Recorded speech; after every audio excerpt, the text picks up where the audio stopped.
The Hangout on air is live. So welcome video watchers to the How to Make a MOOC workshop. It's November 5, 2014. I'm Stephen Downs and we're in Yerevan, Armenia. Notice anytime I begin an audio recording or a video recording, I say what it is and who I am, because otherwise people won't know. So it's really important. Let's see if we can't find that now on my channel. Stephen Downs. I've got 405 subscribers. It's so impressive. And it's still not here. So it's somewhere. And again, here we go. You just click links. So there's the event page. There's the YouTube page, the video embed. So let's copy this. I right-clicked and got copy, and I'm going to paste that in here.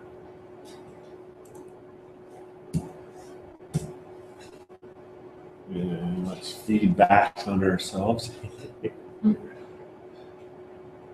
You probably shouldn't do this. So there's us being broadcast live on YouTube. That's pretty cool. And now the first thing I'm going to do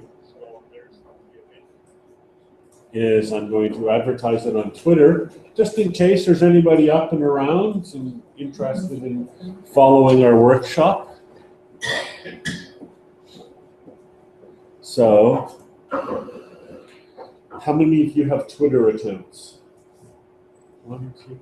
Okay. You don't have to use Twitter. You can use Facebook. You can use email. You can use whatever you want. I use Twitter. So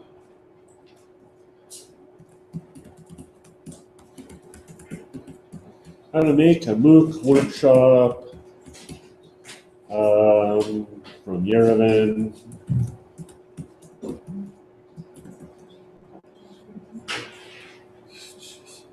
Can you tell it's still morning?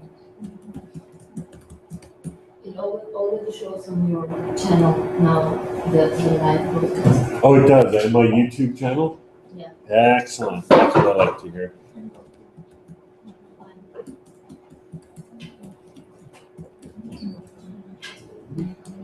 All right. Put the link in there. I'll tweet it. Oops, I forgot to put it in. Hang on. I made a mistake, so let's go back. I'll delete this tweet. I'll try that again. How to make a MOOC workshop from Yerevan.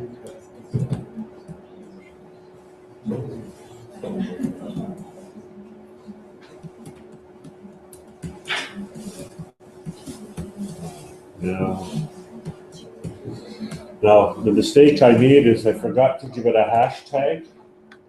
How many of you know what a hashtag is? Yeah. Yeah, you should all know, right? So, what should we call ourselves? There is already a hashtag that we use all week. I mean, we can use it. Sure. It's unbordering. Unbordering. Unbordering? Like this? Unbordering. The word does not exist, we don't even care. That's perfect. If it doesn't exist, perfect. So, unbordering. Okay, so that's our hashtag, because that will be the thread that glues our MOOC together. So let me tweet that. So what we're going to do, having done the preliminaries and taken almost a quarter of the session to do it, but this is important, right? A couple of things have happened here. This session is about how to create a MOOC, and I'll be showing a bunch of stuff. It will be pretty informal, pretty relaxed. I don't have a script. I don't have slides because it's not that kind of session. But I want you to feel free, as you have already, jump in with comments at any time. This microphone should pick you up okay, and we can always be sure and check our audio levels. See, my audio is perfect. Can someone in the back of the room say something? Hello. Well, that cough came up clearly. The hello was a bit quiet. That's funny.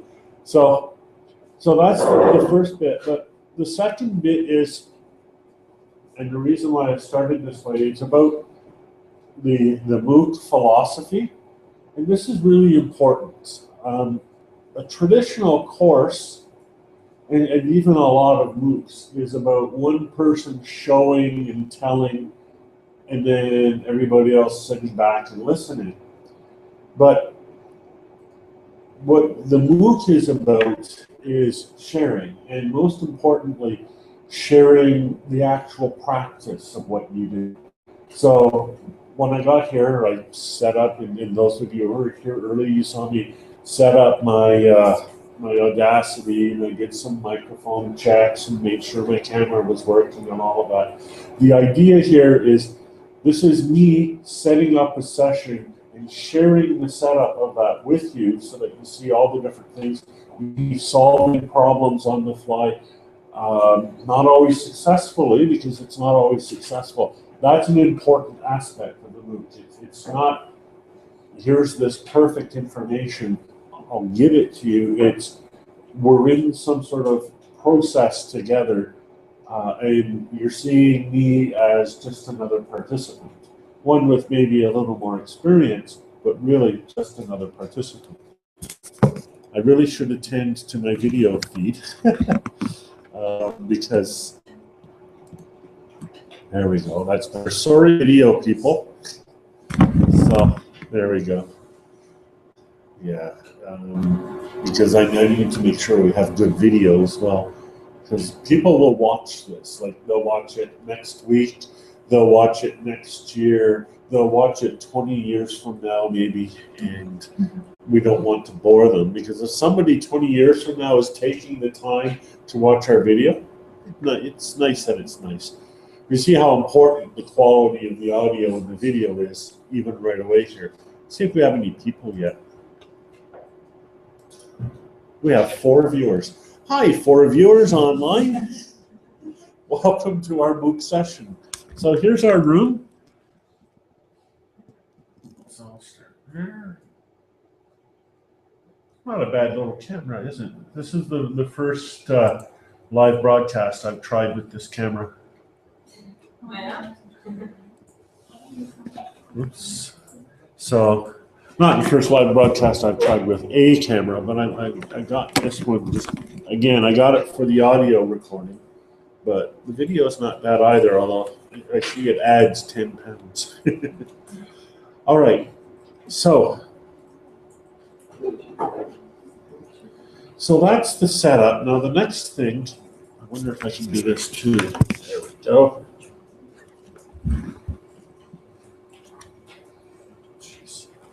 All right, good. What I really need is a wireless camera. A flying one. Yeah, that's it. There we go. We'll get the infinite regression going on the camera. So I love doing that.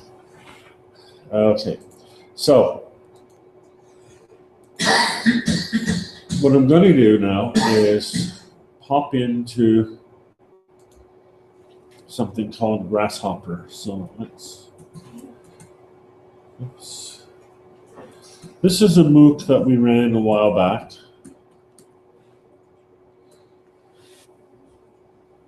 Server not found. Why is it not found?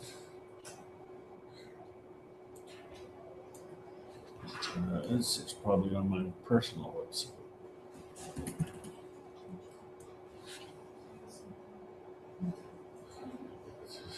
Okay. So this is a MOOC that we created. This is like 4 years ago now. I should probably use something a bit more recent. But this is the basic structure of what we set up. And you can see a few things here that most of the MOOCs that we've run have in common. This is a fairly standard page design for us. On the left-hand side here is the schedule of events that took place. So basically, a MOOC starts and runs for a period of time and ends, just like a course, which is why we call it a course. And the reason for that is you can sign up for a MOOC. You're not signing up for a lifetime commitment. It's a defined period of time. And you know that it'll be over in 8 weeks or 10 weeks or whatever. And then in that time, we had a series of events. The events are not classes. The events are more like a series of talks. They're a thread that we bring together. In our MOOCs, we typically invited an expert, and we would do very much like what we just did here. We would set up an audio recording and a video recording. For the online events, we would use, well, in the past, we've used live stream. We can also use Google Hangouts, and we would invite people to join us, the guest lecturers. I shouldn't call them lecturers, the guests. They would come in, we'd be able to see them on the screen, and we'd have relatively informal sessions. Also, in the MOOC, we have the various resources that we have. I'll come back to a lot of that. Introduction to the facilitators. It's nice to have a picture, but it's not required. And then, very importantly, the link to register. So, right now, this site is not accepting registrations, but I can pop into it. I'll go into the back end of it, and you'll see Grasshopper, the application in action.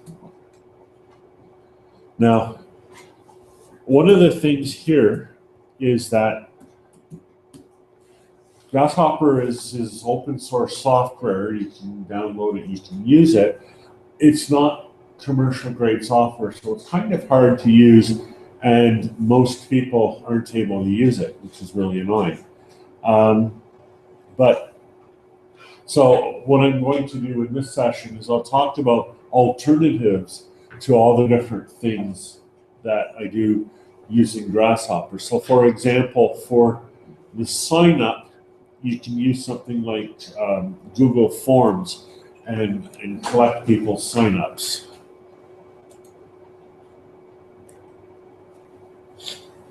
So I'm going to log in. Let's see if this works. Probably won't. Login error, incorrect password.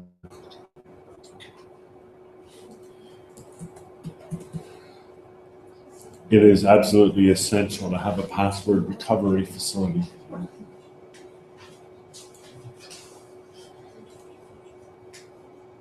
So now you are getting to see my email. And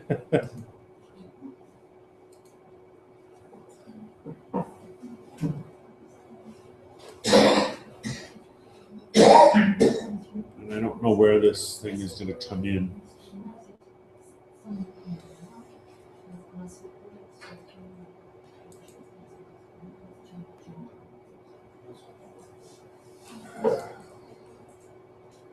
Sales and marketing plan.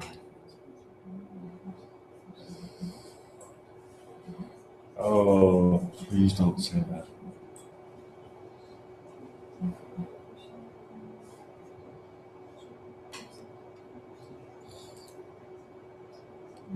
So I'm still waiting for this to come in. So while I'm waiting for that, let me take you through a few elements of the course. What we would do is, we would begin planning the course using a wiki. My wiki here obviously isn't working, but it's really easy to create your own wiki. Google create your own wiki. in Wikia. Yeah, that's a good place. I've been to Wikia. I might even have an account there still. Name your wiki. So what is unbordering? So you don't need to do this, but you can go into this wiki in a second.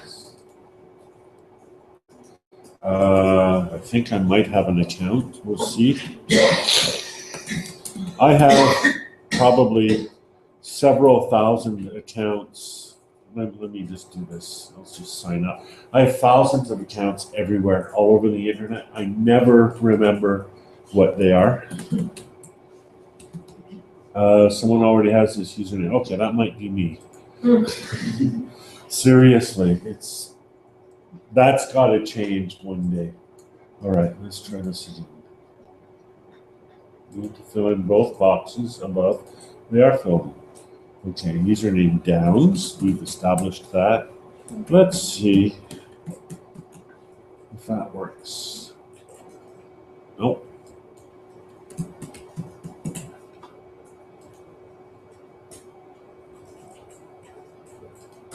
Nope.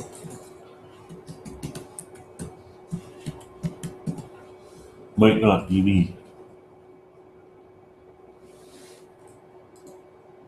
One of the tricks, I'll give you a couple of tricks here. Pick a name that nobody else uses and use that all the time. And then for your password, you want to have a unique password for every single site, but you want to be able to remember your password. And what I do is I have a generic password that I use that has uppercase and lowercase and special characters in it. And then I just use the site name. So I have Wikia and then the rest of my password. So it's unique for every site. They can't extract it by machine and use it elsewhere, but I can always remember it, which is really important as it turns out. Actually, let's just see. It might send. Okay, let's sign up with Facebook. I hate doing that. I really don't like doing that, but I don't have a whole lot of time, so I'll do that today. I have an account, log in, and it wants my password again. So I forgot my password. And it's sending it to my email address, which is where we were before, and still no email.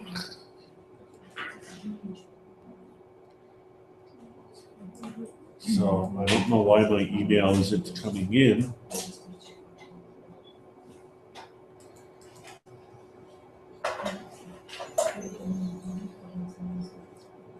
Uh, 11:30. Oh. Okay, I haven't had any email since 11:30 last night. That's not good. All right, you guys get to see something else. That's okay.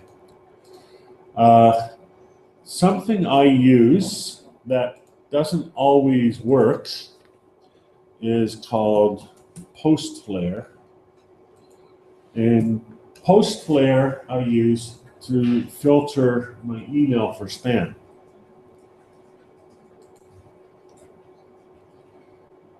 This one I do remember the username and login for.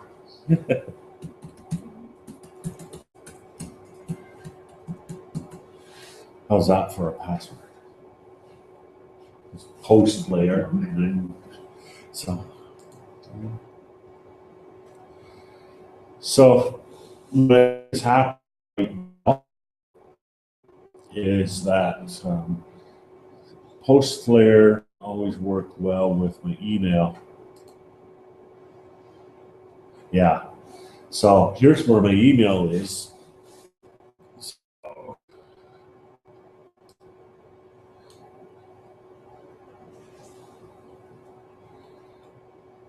And I don't know, but I still don't see it. Oh, this is so annoying. And this only just happened this morning, so I couldn't fix it even if I found it. I see people are subscribing to my YouTube channel, 2:26 a.m., 1:19 a.m. Oh, I wonder if this is the quarantine. This is for the stuff it thinks is spam. And it's all spam. So where's my...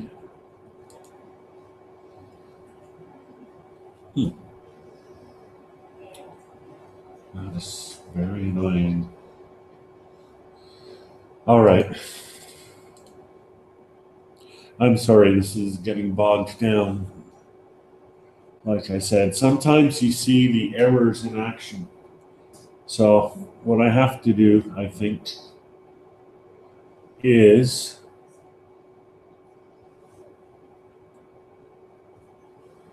oh jeez, problem after problem.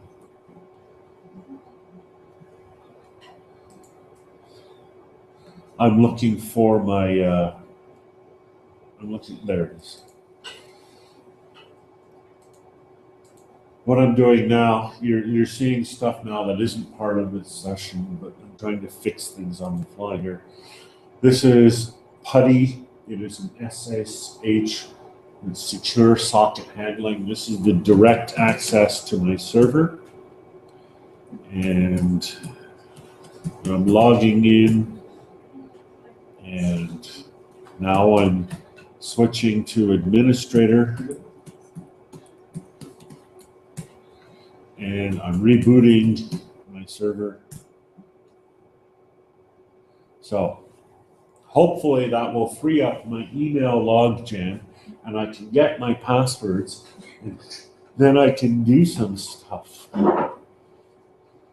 So, and we'll also close that. So let's go back.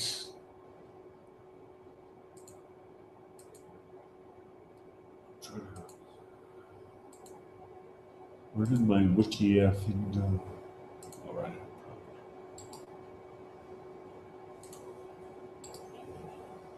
No.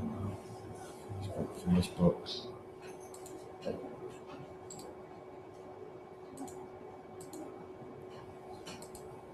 I'm also dealing with a window that's half the size of what I'm used to. Here we go. I'm going to try to create a new account.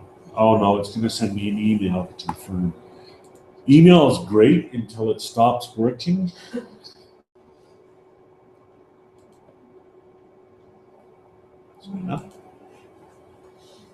Oh no, I already did that.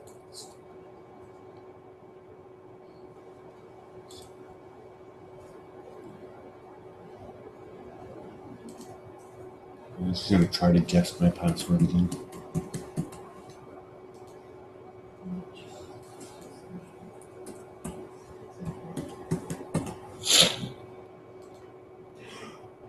Oh, no. I signed in with Facebook. It should be.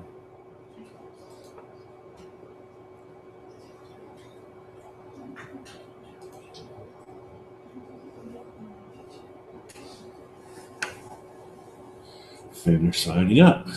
Oh, you're so annoying.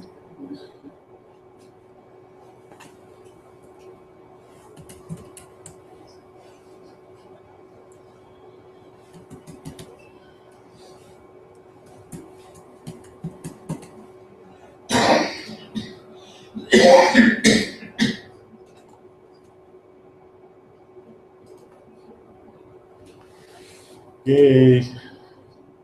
All right, now I've finally managed to create my wiki.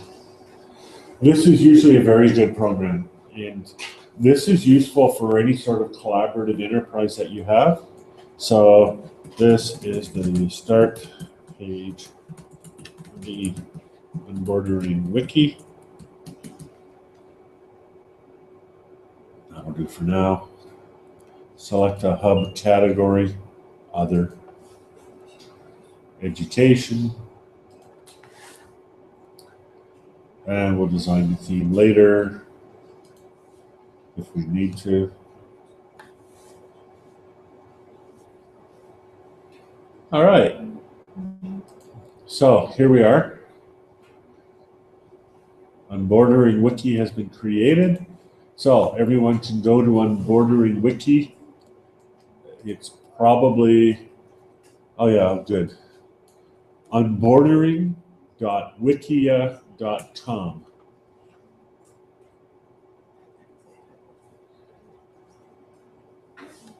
And with any luck, everybody should be able to edit this.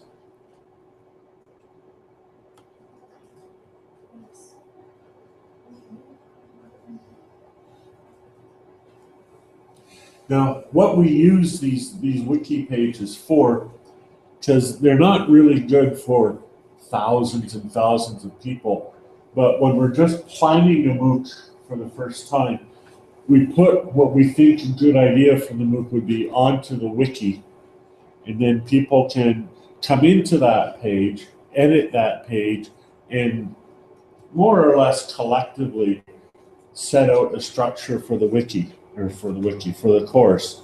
So typically,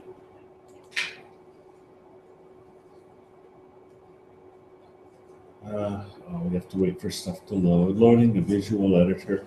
Okay, so this is a nice visual editor for our page. So typically, we'd set it up. So on bordering,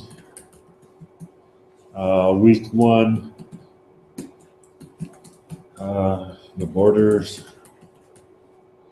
Week 2, we'll make it a very short wiki. Beyond the borders.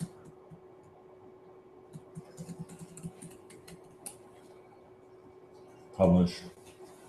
So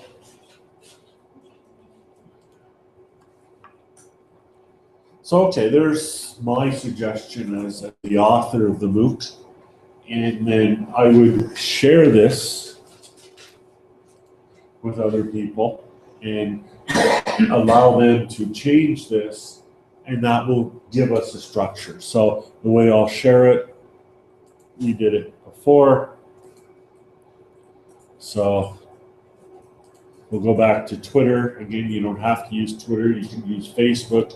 You can use email, whatever you want. But I'll go to Twitter. And I'm bordering MOOC. Wiki started. Put in the URL. Oh, we don't need all that stuff. There. Notice I'm just sticking with a nice, simple, short URL. It's easier for people. And I'll use my tag. And we're away to the races. So, and then time goes by, right? We do this several weeks in advance of the course.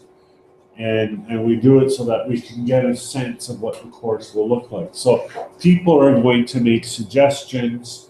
You can make suggestions here if you want. Have I left that wiki page already? Yeah, check. No. Oh, there it is. So see if there's any new changes. Yeah. This will be your typical result, honestly. You'll put up a nice course description, invite the entire world to change it. Nobody will change it. I don't know why. So don't be disappointed if that happens. It will probably happen. If somebody comes along and changes it, great. So while they're not changing your wiki page, what you want to be doing is setting up. You want to be setting up the pages for your MOOC. Any MOOC is going to require some fairly standard pages. Here's another MOOC that we did. It was the Change MOOC from 2011. As you can see, it was 35 weeks long. Here's a hint. Do not do a MOOC that's 35 weeks long. It's way too long. We felt we were in a marathon after week 12. It wasn't awful, but it became like a lifestyle. And some people Some people actually lasted the whole 35 weeks. I'm so impressed. I wanted to give them a badge or something, but we didn't have any. They deserve more than that. So what's the optimal length? Pardon? What's the optimal time period for this kind of course? What's your statistics? I find I would go like 8 weeks and maybe no more than 12 weeks. We did one for 6 weeks. That was too short. It was over before it started. It takes a few weeks for people to get used to the whole idea, which is sort of funny, but it does. There's more engagement after 2 or 3 weeks because people have realized, oh, I can't just sit back and listen. I have to participate. So 6 weeks is too short. 8 weeks is probably the minimum. And I feel more comfortable at about 12 weeks. So we got really fancy with our events. Here's the calendar. And so if you don't have Grasshopper, which you won't, you can use our friend Google Calendar. And this is really useful. I've used it a lot. And what I suggest really strongly is schedule all your events in advance. If you're going to have guest speakers, get them to commit to a specific time and date in advance. This is really important. I've done MOOCs with partners in the past, George Siemens, who are not good with calendars.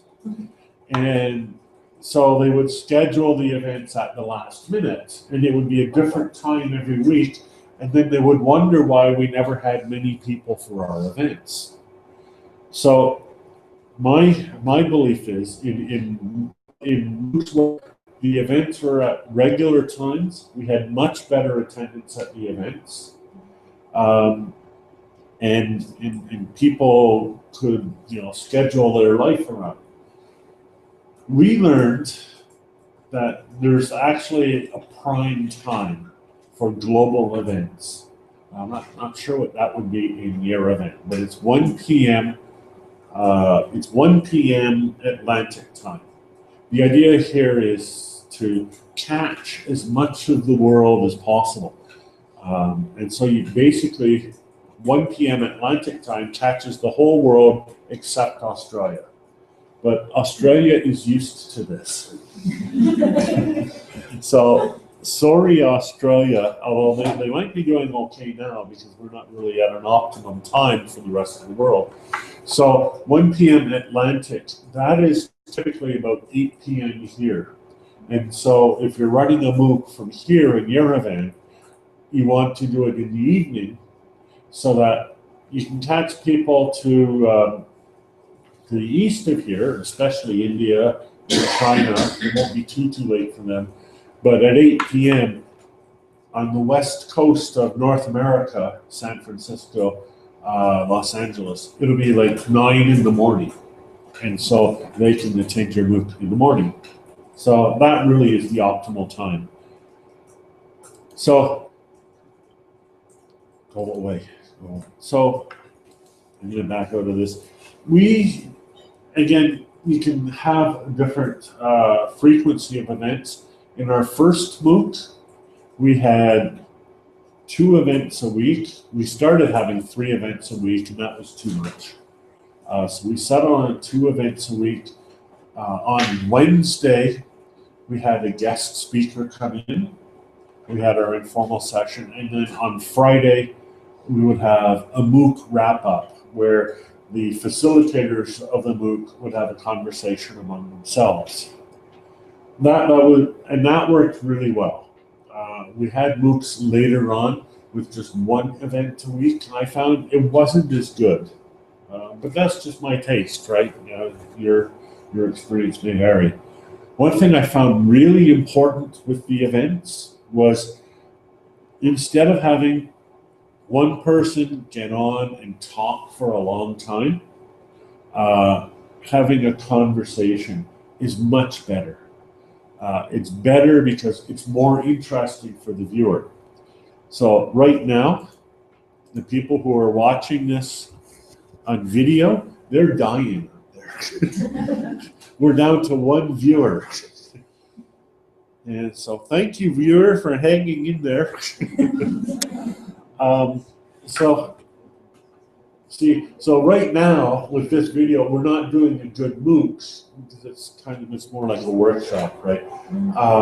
If we had more conversation, more interaction, it would be much better. My problem is I'm trying to do too much too quickly. 3 hours actually is a very short time. We're almost done the first hour and we've barely started. But that's okay. We'll have the broadcast, and even though there's one viewer, we're up to 2 viewers. Yay. Hi, second viewer. Welcome to our session. That's cool. My friend Dave Cormier has done hundreds and hundreds of these live webcasts. He used to run something called EdTech Talk, which was audio podcasting, and then he did video podcasting as well. And he became very good at that, and he did the conversational style, and that worked really well for him. And so in our first MOOC and many of the MOOCs thereafter, we brought him along, and he would facilitate. George Siemens and I would argue with each other. We'd have conversations with our guests, and it really made for interesting viewing. So let's go back to, okay, there's the calendar. So we're done our calendar. So we've scheduled our events. So I won't actually, I won't actually schedule events, but we'll pretend that we did. So now the nice thing about the Google Calendar is you can embed it on a web page. So I used my own website, of course.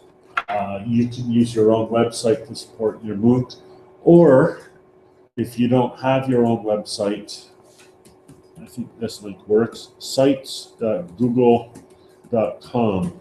You don't have to use Google, but it's just, it's not like that, okay. So if you're listening on audio, it's not, oh, maybe it's sites, the S dropped. There we go, yeah, sites.google.com. So here's a site that I made a while back called the MOOC Guide. So you can just create your own website and you can make this your MOOC homepage. So for our MOOC, like the Planked MOOC, we have a homepage. Or for the, is it done already?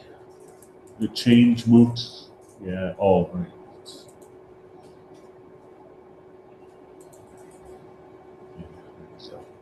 For the Change MOOC, there's our site, and you can use Google Sites to create your new MOOC. It's really quite easy to create a site. Just hit create, and your site is created. Let's do that. I'll call it unbordering, of course, because we're going with the theme here, right? And it makes a lot more sense. Con is, I hate captions. Oh, because I have terrible eyes, and this one's not so bad, but some of them I literally cannot read what the writing is. And then they have an audio version, so I've tried that, but they don't just say C-O-N-N-I-Z. They put music in the background and they distort it, and I can't hear the audio. So terrible, terrible. All right, so sitemap home. So it's maybe a bit too early to share this. Unbordering, so that's the sitemap, okay. So let's create, generally we'll just create a single home page, so I'll edit the page.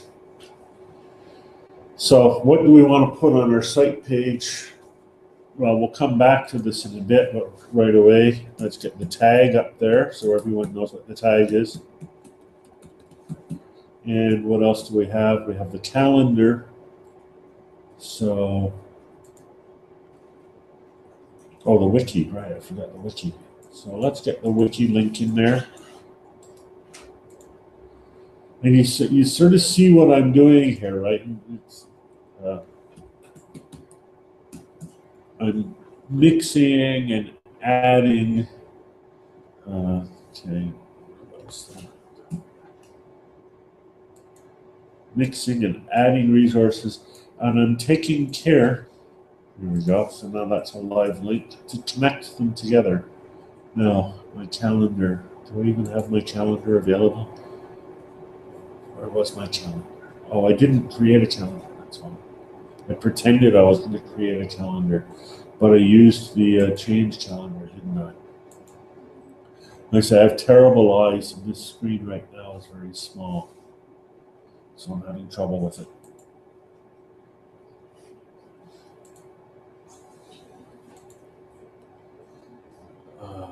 Connect.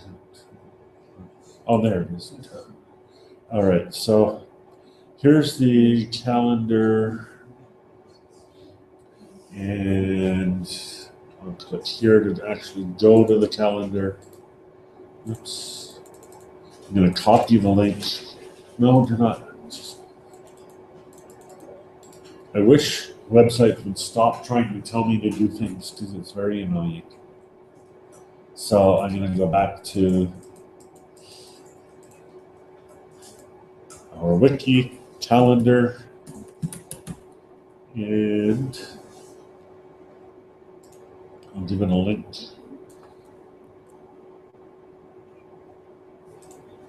So there's my link.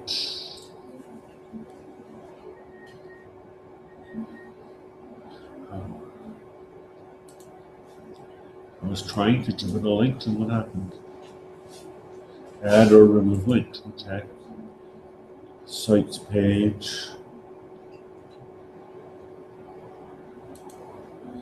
All right. Oh, I see. Okay, good. I don't know why it's still loading. So we'll wait for Google Sites to do whatever it's doing there. Maybe somebody's watching the video. Maybe we're broadcasting a video. Let's see how we're doing. 4 viewers. We're back up to 4. Yay. Hi, 4 viewers. His internet fame is so fleeting. They come, they go. All right. Come on, you silly thing. Okay, I have no idea why it won't create that link for me, so I'll just put it in. It's probably because it's ridiculously long. And it seems to me that there should be a way to insert a calendar in here. Here we go. Because it's Google, I can insert my own calendar right in there.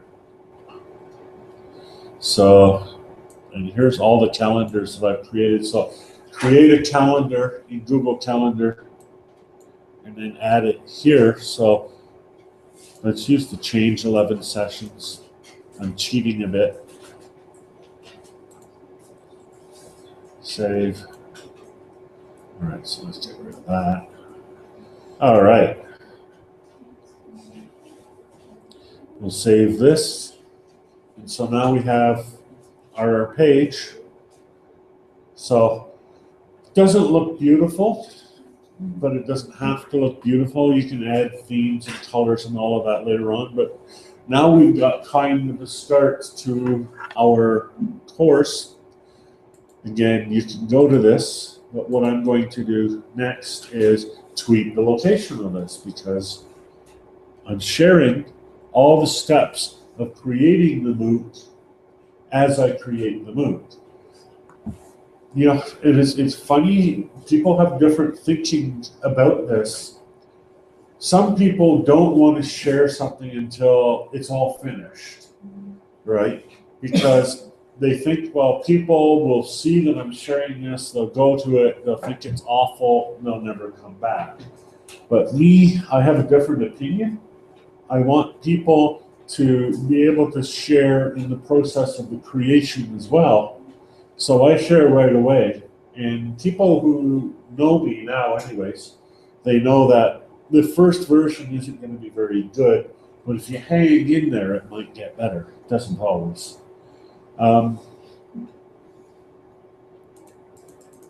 So let's go back to Twitter.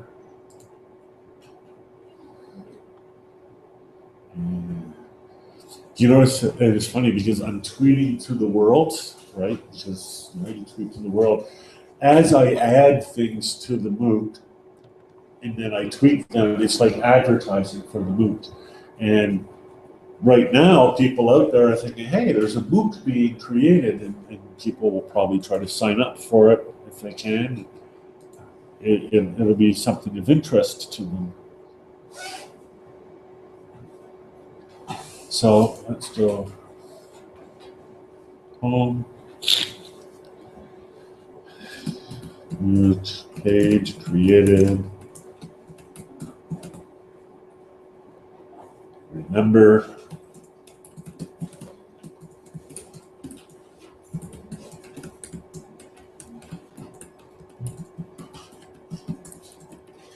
Sometimes you have to remind people it's not a finished product. And then let's remember our tag. It was unbordering, right? Like that.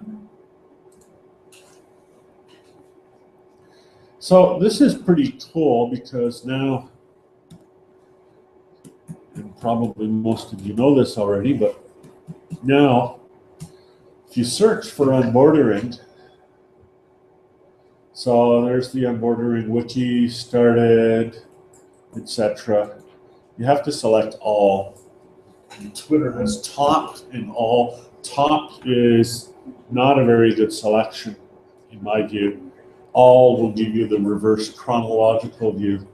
So here's the MOOC page, here's the MOOC wiki, here's the MOOC broadcast, which has been retweeted. So here's the MOOC workshop, video cast, original announcement. Here's the stuff from the conference, all in Armenian. Oh, look at this. And he's quite right. A non-stop 2-hour talk in a not interactive way is hard to sit through. I agree. I love how he put, oh, that's somebody else. I agree, and it's hard to do as well. But I'll tell you something. I've tried doing it differently. I go to a conference, right? And I try, I have an hour or 2 hours, and I try to have a conversation or something like that. And I get even more complaints. And the reason why I get more complaints, people say, we didn't come to your talk to listen to ourselves talk to each other. So there's no way of winning. So over time, I've settled into when I come to a conference to do a keynote, I give a talk. Generally, it's shorter than 2 hours. All right, so, and so on it goes. So there was stuff from before. So this is pretty cool because now we can follow what's happening in our MOOCs like this just by following the hashtag in Twitter. That's really important. Okay, so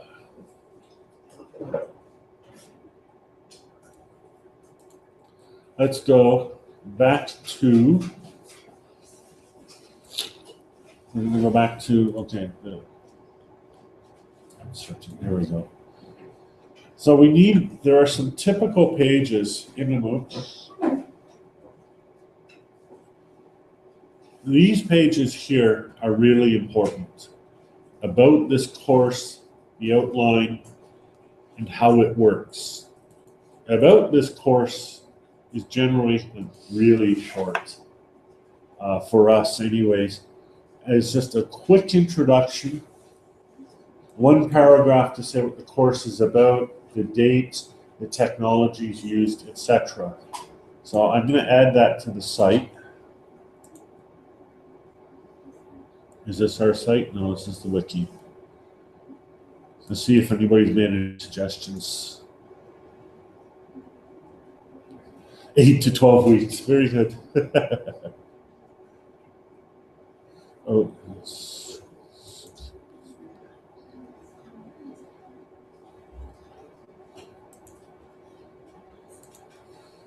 okay.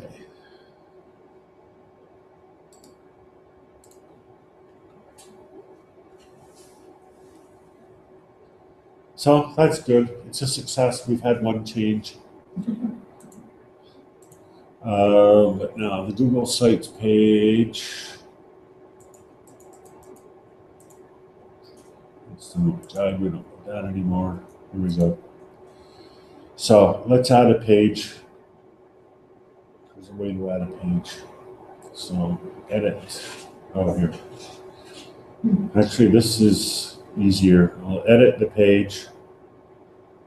And I'll put it above here. So about this course, create a link, and then create new page. And there, that will automatically create the link to the new page. So about this course, page type, web page, create page, and now I should be editing the page.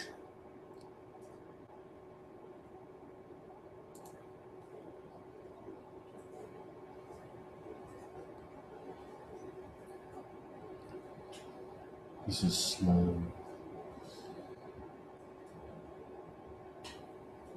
What's happening is Google's loading a whole interface in the background.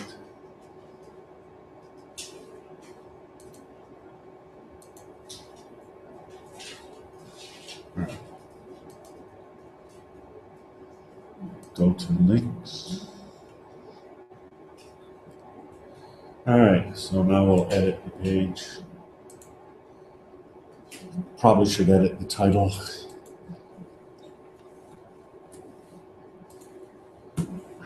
I use cut and paste a lot when I build a MOOC because I did it once, so I'll just change the dates.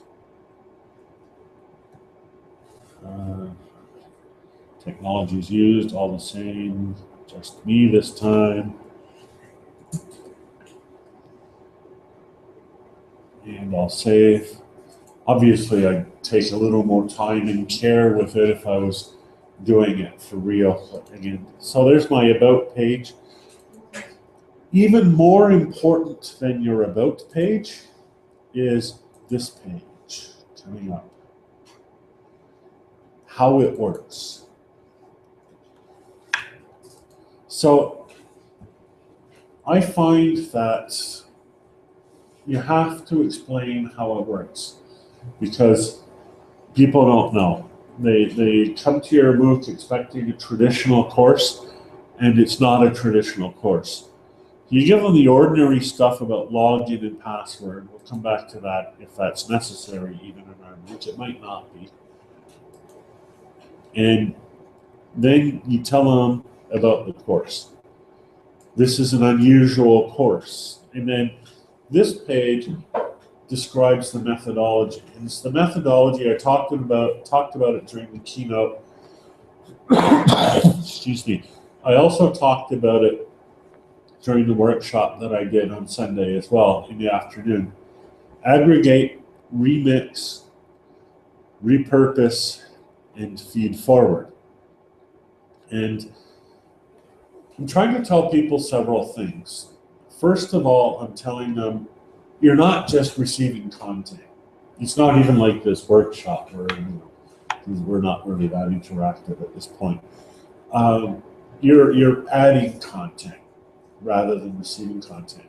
You're aggregating, remixing. I'll have you all do that in just a few moments, and we'll see how the bandwidth holds out. And that means there's going to be too much content to read. And this is always a complaint that we get. We tell people to do this. People go out, they find links, they add links, and then there's way too much stuff.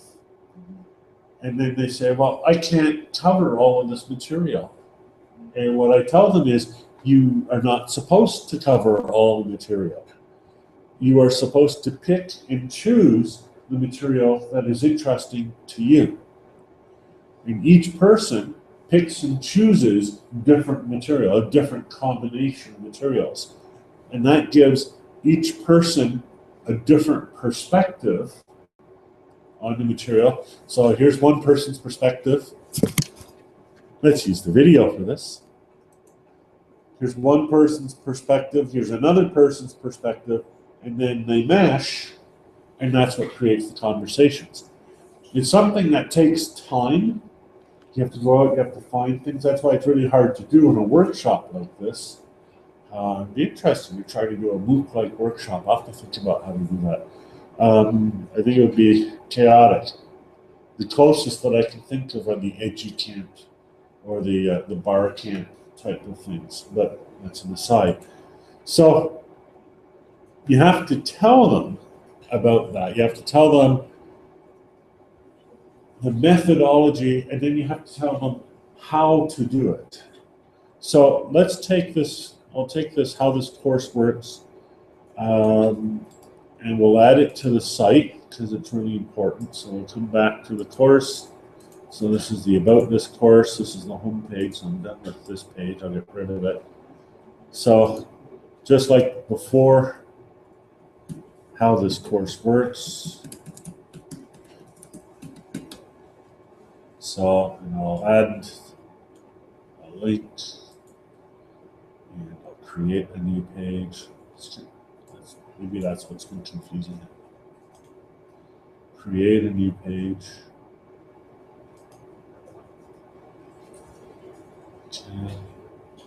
New page title, how this course works.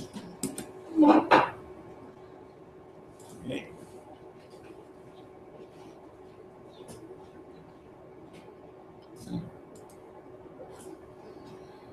Go to the page, maybe. Why doesn't it just let me go to the page? Why?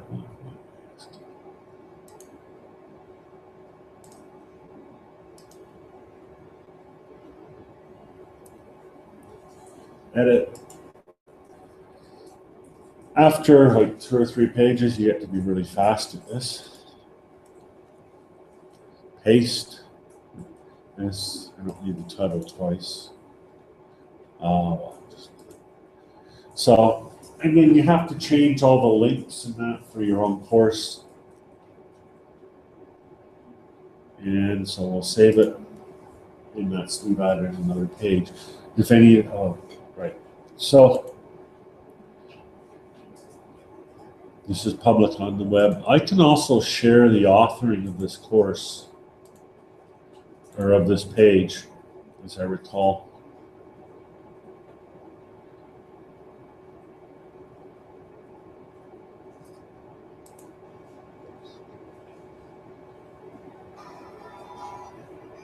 Oh, I can't find it. Manage site.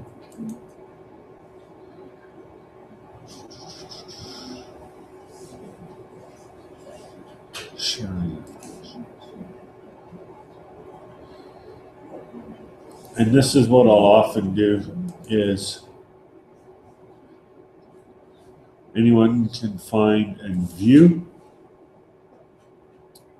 and access anyone, okay. I want to allow people to edit. Oh, it's not going to let me do that. There is a way of sharing it. You'll have to explore. Isn't that terrible? Here's your instruction. You have to explore. But knowing that there is a way, well, sites help, right? So sites help.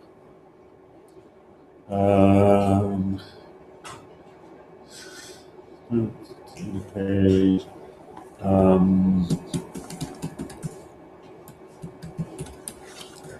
Multiple authors. Let's see what it says.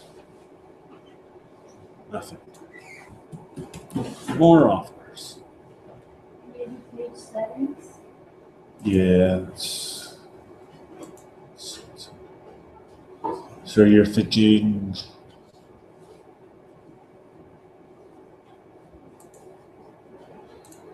It's not. It's doing all right.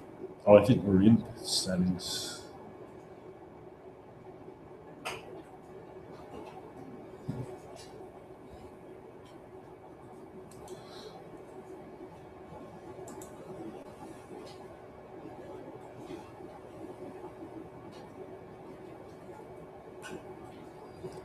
Oh, I already did that.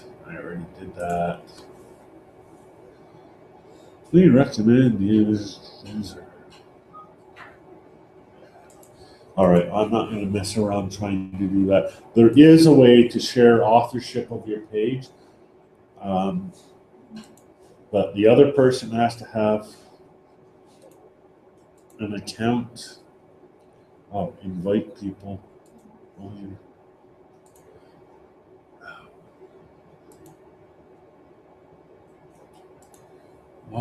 Why can't I find it? I know why. It's because it's really hard to solve a problem while you're doing a session.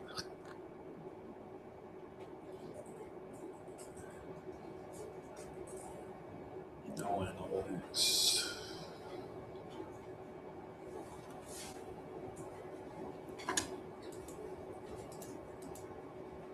And that doesn't help me at all. I'm sorry, I can't find it quickly.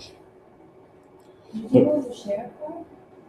Yeah, I'm looking to share, not just read access. I'm looking to share to allow other people to edit the page. And if anyone has a suggestion, I'm all ears. This is just not. I love Google, but man, they are bad at web design. I'm serious, or an application design. And I hate to say that, but it really is true.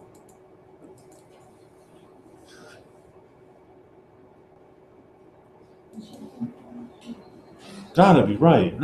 Sharing and permissions, it's gotta be right. It's gotta be in there. It's gotta be there. Maybe because I haven't invited anyone. I think I probably have to invite someone. Yeah, here we go. So you have to invite. So somebody give me an email address. Your email address. Somebody with a computer. Anahit. Sorry? Anahit. ANA. HIT. Dot. HIT. Dot. MINASS. MINASS. AAN at gmail.com. Yeah, now you can fix it. Almost there. I did. All right. There we go. Now she can edit. Here we go. Stephen Jones shared 19. Oh, Oh, nice. how nice. Actually, I should have made you an owner, and then you can give other people permission to edit. So I wonder if I can just do that. There we go. Now you're an owner. All right. You can have multiple owners. So if anyone else wants to edit, give her your email. That's not of your problem anymore. It's not my, you notice how I've addressed this. And so feel free to do that. And then you can edit any of the pages in the site and that. Hey, this is interactive, so you can talk to her. Nobody will. Where's my phone? So how are we doing so far? Is this interesting? It's moving at a pretty slow pace, but I think faster might look more efficient, but it would be less authentic because this stuff takes time. That's why I wanted a 3-hour workshop, not a 1-hour workshop. All right, so how are we doing? So let's see if we still have any viewers. We're back down to 1 viewer. I wonder if it's the same viewer. You can't tell who it is, so. Hi, 1 lonely viewer. Thanks for hanging in there. Are we, oh, 0. So now I don't know if it's the same viewer at all. Yeah, it's depressing when there's 0 viewers. But one of the things that Dave's hanged himself. Instead of hanging out. Yeah, there you go. The ultimate tribute to one of my workshops. One of the things that Dave Cormier said, you get a certain number of people attend your live events. In our courses, it was never that many. The first one was always the biggest, and then the next one was half the size. And we'd settle it to a core group of anywhere between 15 and 20. That's normal. You can have 100,000 people in your course. You can end up with a small core group at your live events. But what Dave discovered is a certain number of people will show up for the live event. Many times more people will watch the recording. And well, they'll begin to watch this recording. They probably won't go all the way through, and so keep your events short, no more than an hour, but they will watch the recording. And people complain if the recording is not available. I found that. So I like to do both the audio recording and the video recording because for a lot of people, the video is not enough. Let me try that again. For a lot of people, the video takes up too much bandwidth and they can only follow the audio. Even then, it can be a challenge sometimes.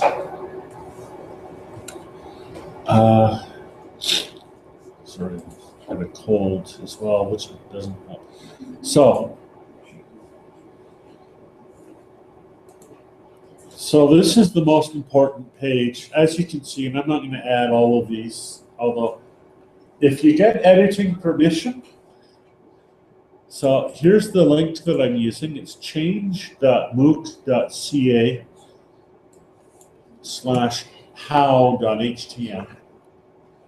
And what I'm doing is I'm going to that page and I'm getting the individual pages from it. I'm copying them and pasting them into our website.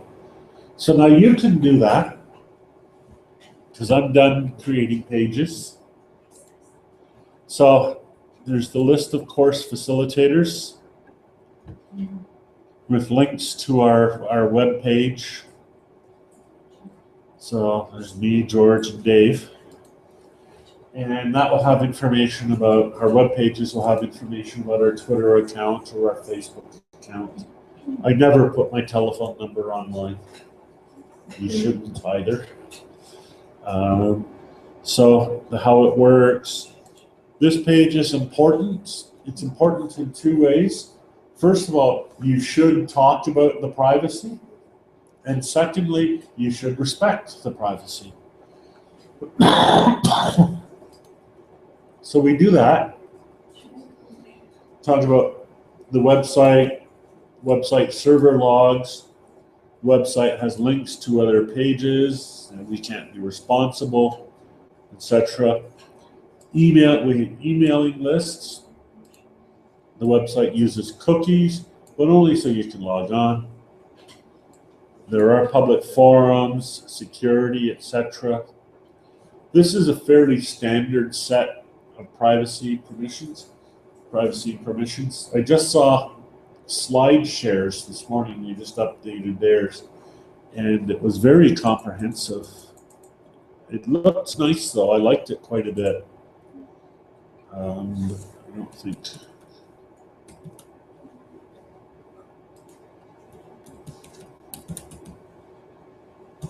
See if it still comes up or not.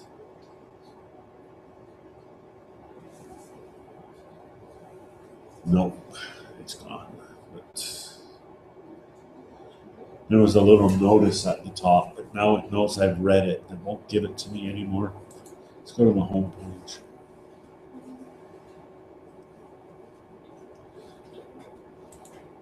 Oh, it's going to be slow. Okay. That's the problem with webcasting and 10 computers on the internet, 3 of which are on YouTube watching rabbit videos. So then, oh, this is.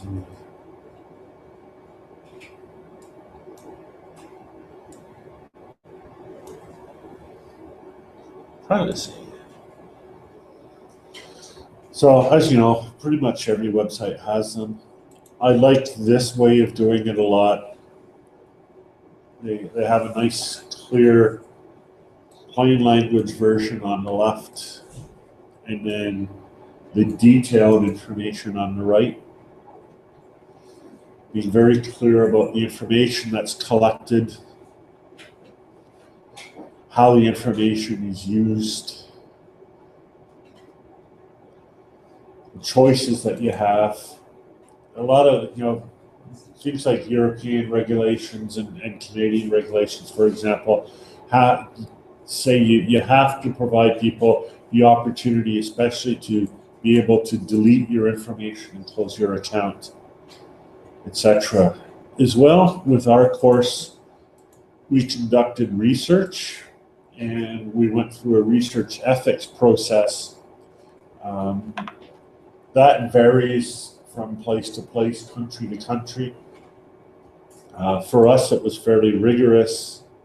And again, we have to declare what research we're doing, what data we're collecting, and how that data will be used. So again, you can probably just copy and paste this page, provided, of course, that you're intending to abide by what you say. Very important, contact information.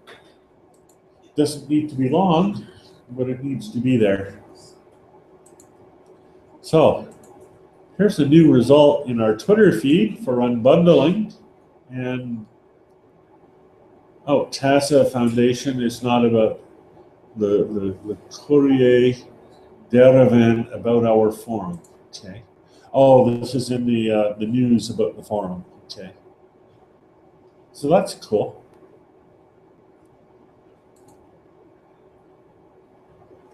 So live press coverage of the forum.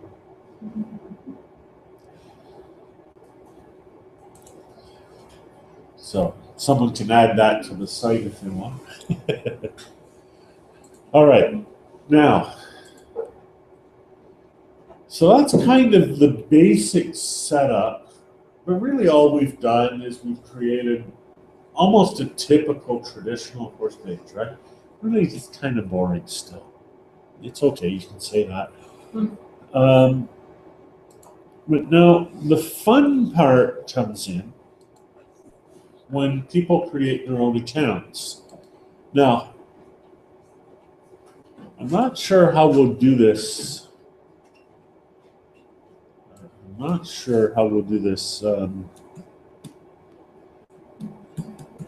Here. I wonder if I ever got my email. Stephen, if we want to edit something, we need to break your log. Are you fine with that? Yeah, sure. You need to what? To break the log. Oh, yeah. Break the lock. It's open somewhere in one of my tabs. That's the problem. Break the lock. Go for it. Smash the lock. Destroy the lock. So, that's who the new subscriber was. 10 of it. Okay. So, I'm looking for my password change thing that I tried to do earlier on, but I can't find it. I see I can find cheap medications. This is sad.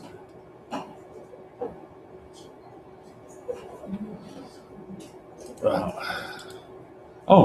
Oh, I don't need to log in. Good. So this is the back end to Grasshopper. This is the thing that I use, and let's show the if we have any web viewers still. Oh yeah, we do. We have two. Cool. We'll show the web viewers as well. I'm sorry, web viewers, this camera does not zoom, so you don't really get a very good view of the screen. But there it is.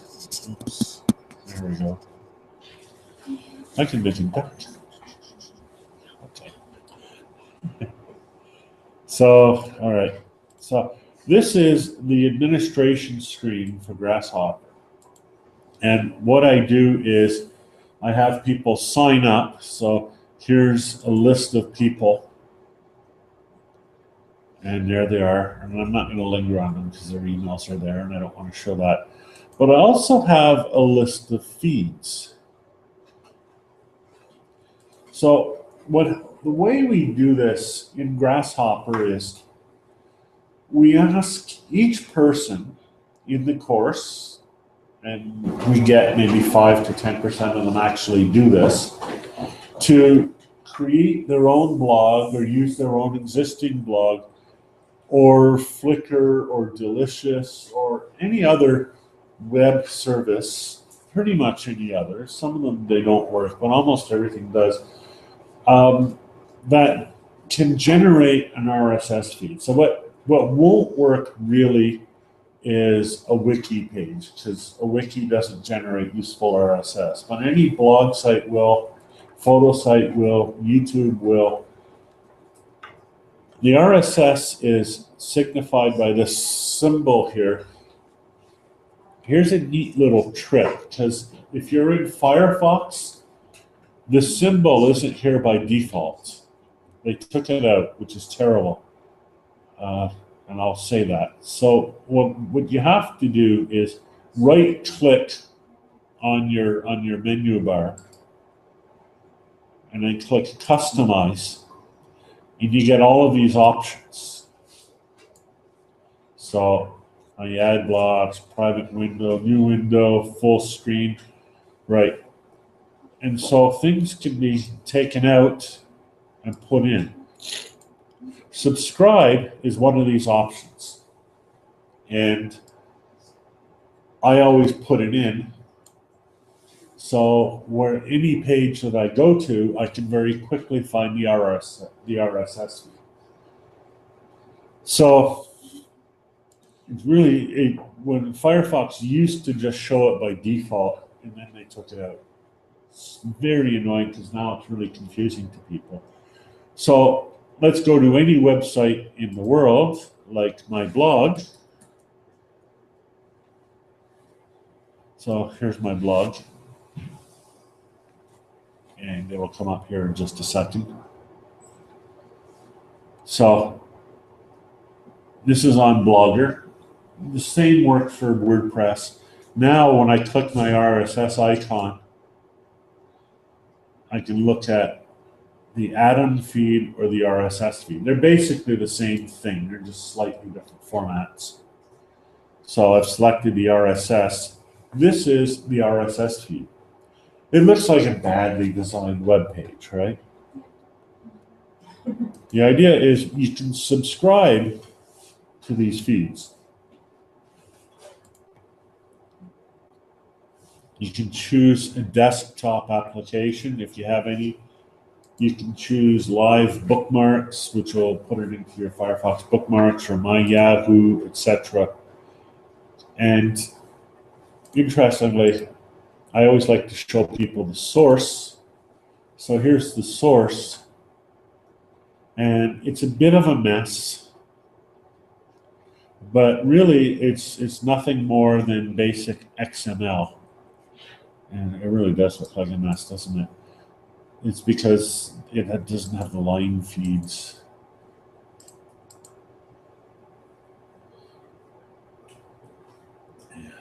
Let's highlight the syntax. It's not going to highlight the syntax even. But RSS is XML. You can see that XML, it's really tiny there, I'm sorry, has specific tags. Really what all this is doing is creating a machine readable version of your page. So, how many of you already have a blog? One person. All right, here comes the interactive thing. Because now you're all going to join this course. Okay, you don't have to, but you should. So what you want to do is create a blog. I recommend Blogger, but you don't have to. If you go to wordpress.com. I'm sorry? EduBlogs will work as well, yeah. I think Tumblr is the best. A lot of people like Tumblr, that's fine too, yeah. So, do I have a Tumblr? I don't. I'm always afraid to go to Tumblr. Especially when I'm doing a live session. You never know what's on Tumblr. So log in.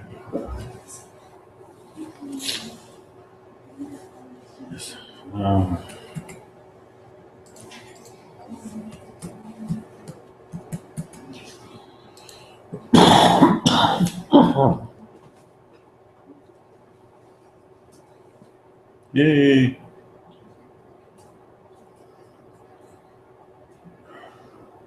New terms of service. Things always change. So here I am, I'm in my Tumblr. I can add stuff.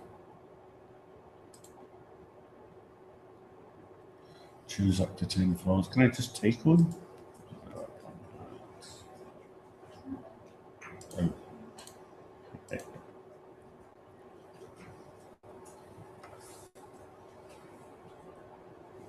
If you were wondering, that's the Canadian Parliament.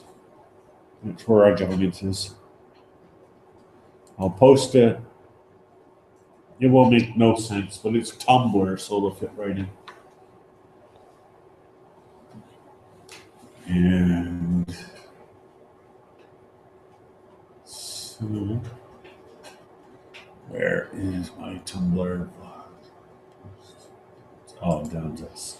So my Tumblr blog is down this. There it is. So it's not very exciting. So this is annoying. It doesn't show the RSS even here. No, because you're not on the blog. I'm not on, you're right, I'm not on the blog. You should, can I help you? Yes, you can, please. Always help. I'm really stupid about some things. Like I use Tumblr once every 6 months. You have to go here. Right? Oh, okay, hitting the wrong link. Okay.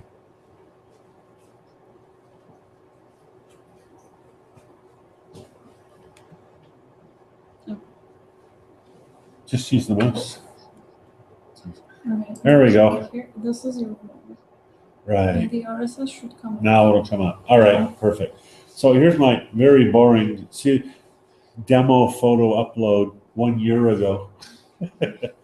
That's why I don't remember these things. So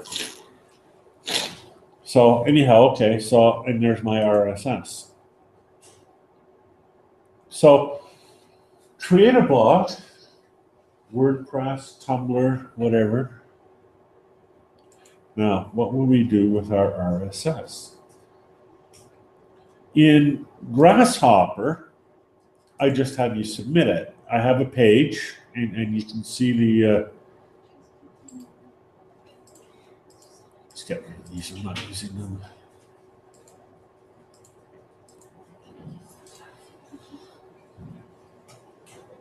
I have a page. Where is it? Under participating.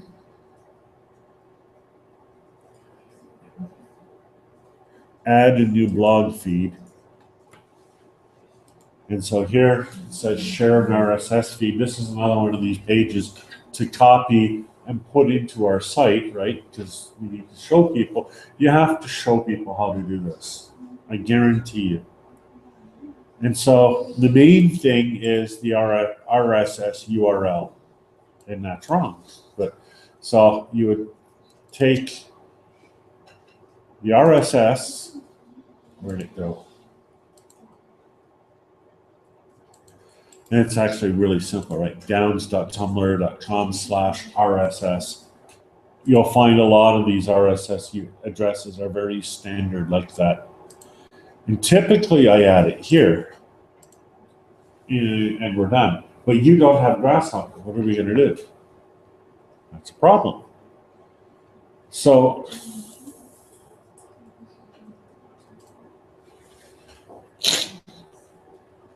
let's think about this.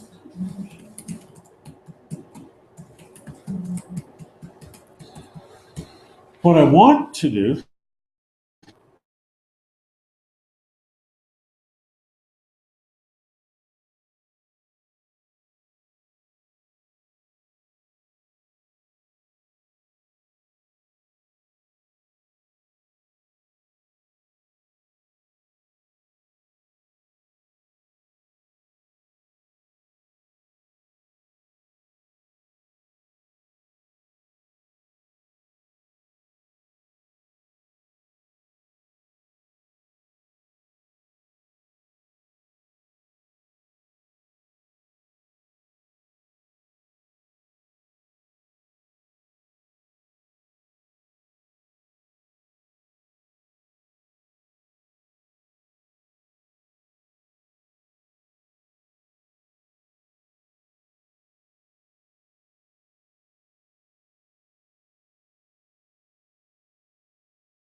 it probably kicked everyone out. Oh, it still says we have 2 viewers.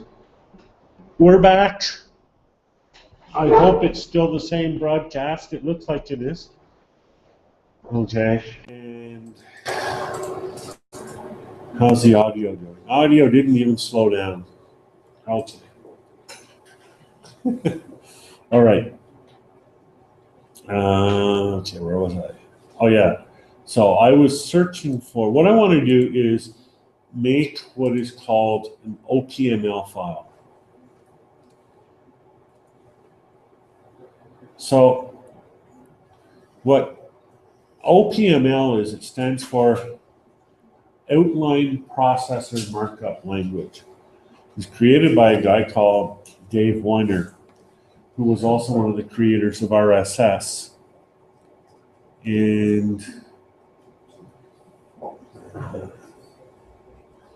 it's probably,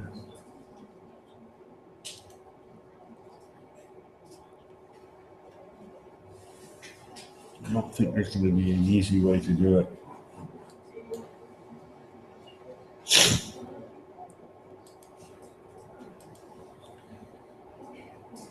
OPML reader, OPML feed ad, that sounds, oh, it's a Drupal plugin.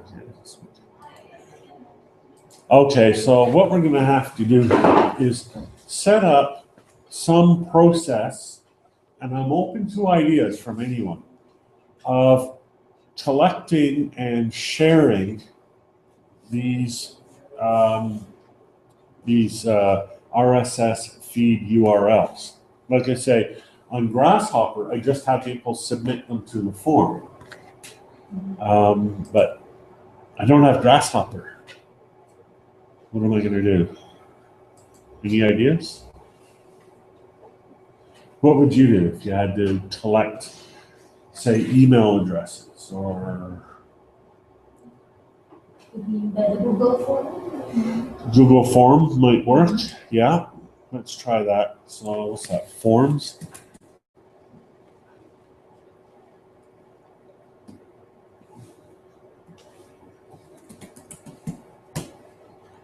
So I haven't tried doing this before. And so I don't know if it'll work, but let's try it. Well, of course it'll work. I just don't know if it'll work today. So it's unbundling, right? Unbundling RSS feed submission. Help text.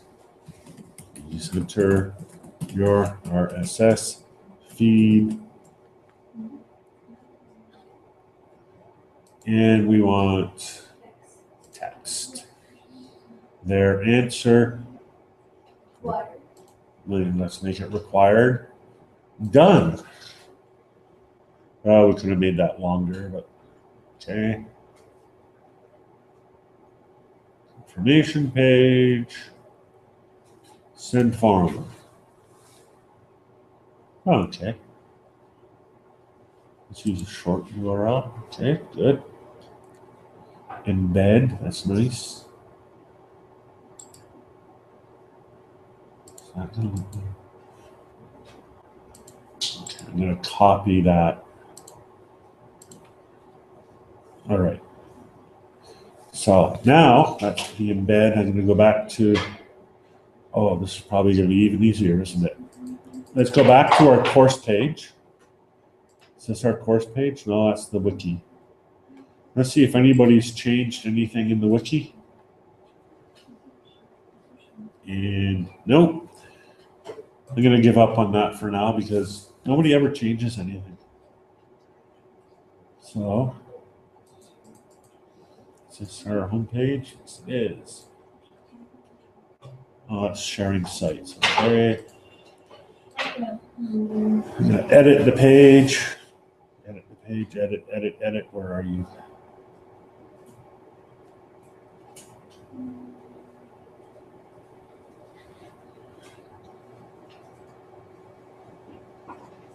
I'm in edit. That's on the right.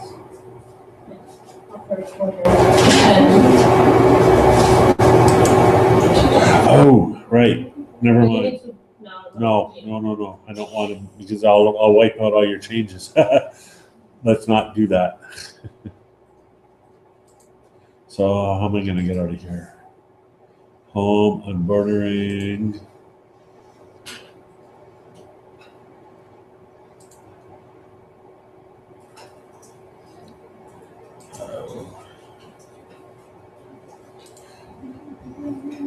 I think that, yeah, okay, I think. All right, here we go. All right, discard the draft. There we go. Discard the draft. Oh, very good. That's the spirit. So we've got a photo added to the page. Let's make sure that's on video. Yeah, well, I can't make sure it's on video. Okay, so that's cool. The calendar.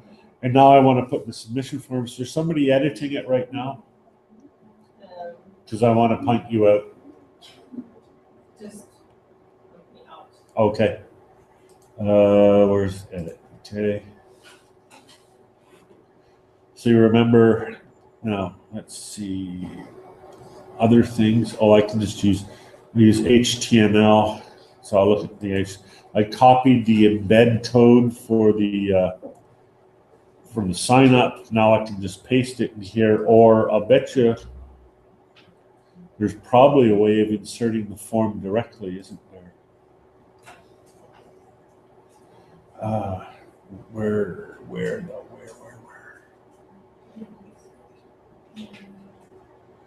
There was. I did it before. So email before? Yeah. Is this it? No, it's color. I did it like I edited.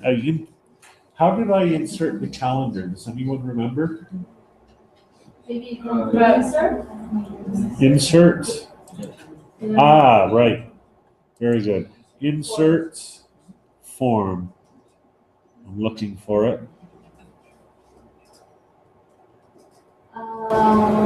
Maybe it's Form. draft. Yeah. Okay. And it should show my form because I just created it.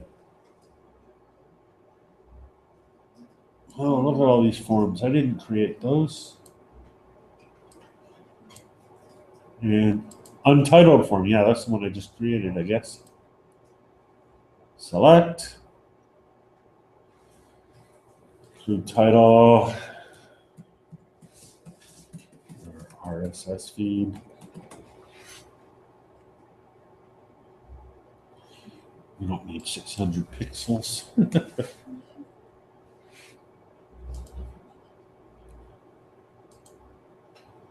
Save. All right.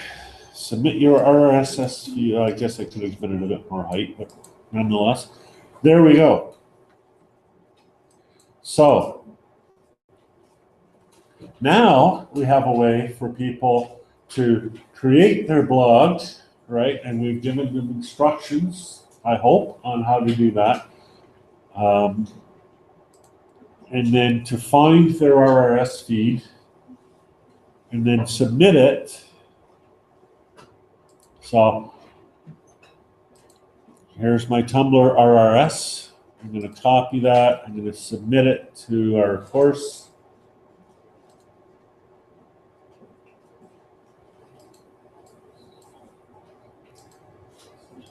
Oh, it's editing the form. Stop that.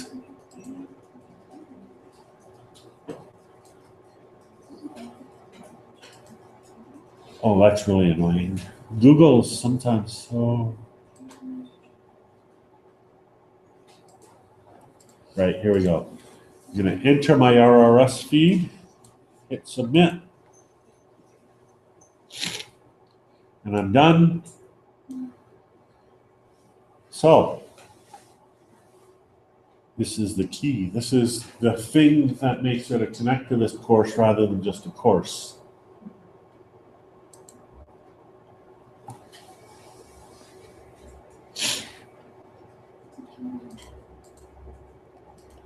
So, let's see now.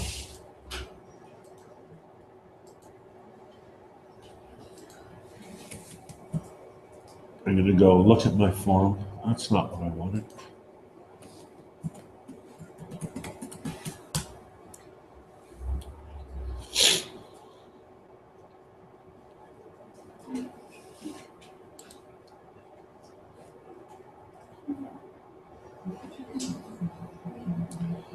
Oh, it's not recent.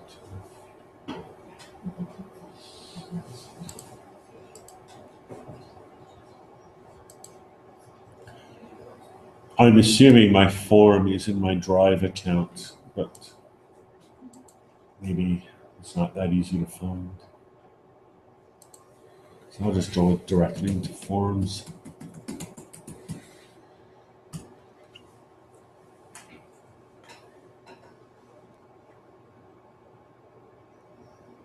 Oh, that was different.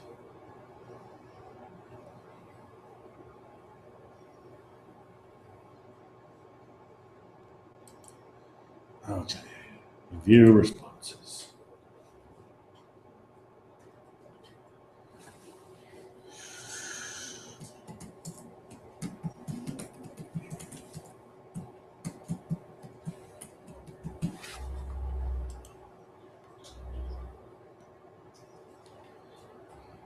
I can take the form responses, I can send them into a spreadsheet.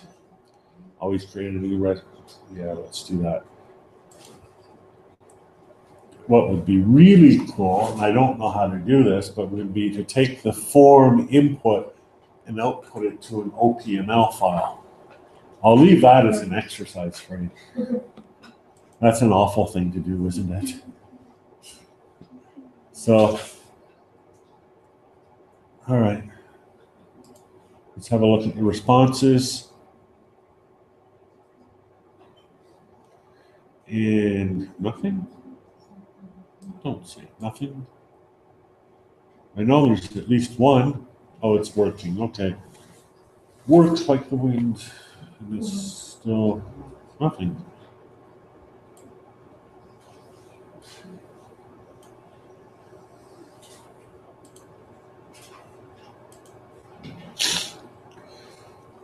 There really should be a,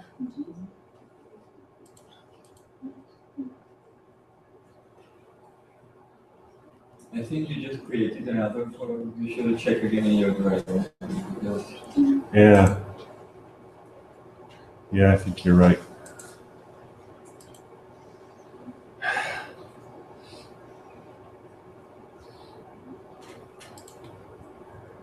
Like I say, Google and web page design.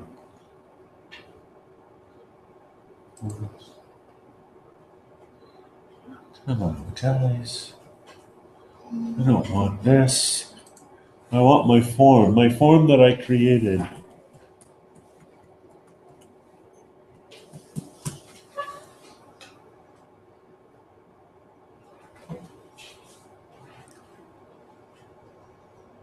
Yeah, I see, it's,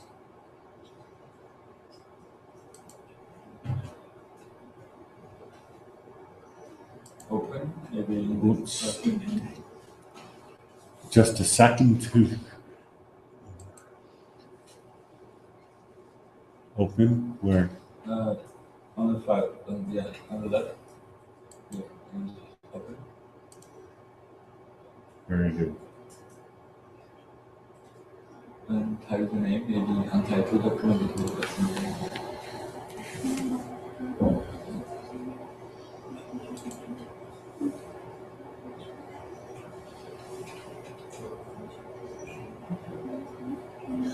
No, this isn't it. Must be the other one.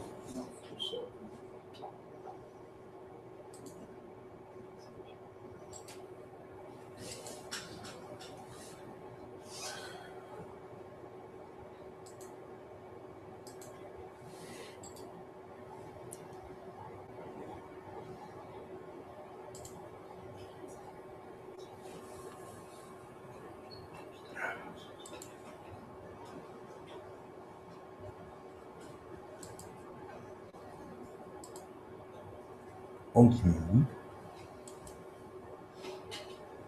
I'll try the other one this time. If I can remember which one it was.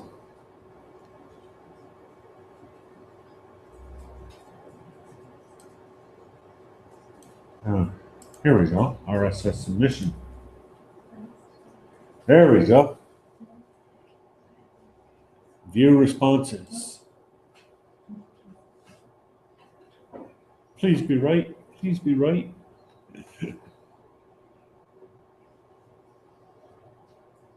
And nothing. It's working. Working.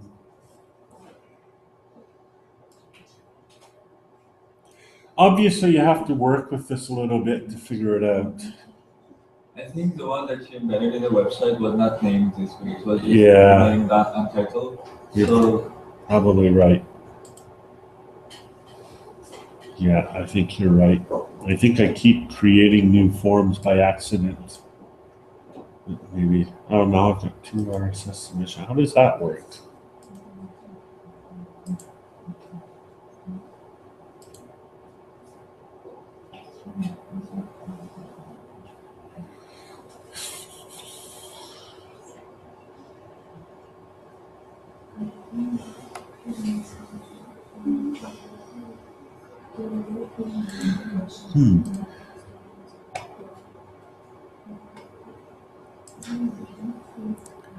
We'll get this somehow.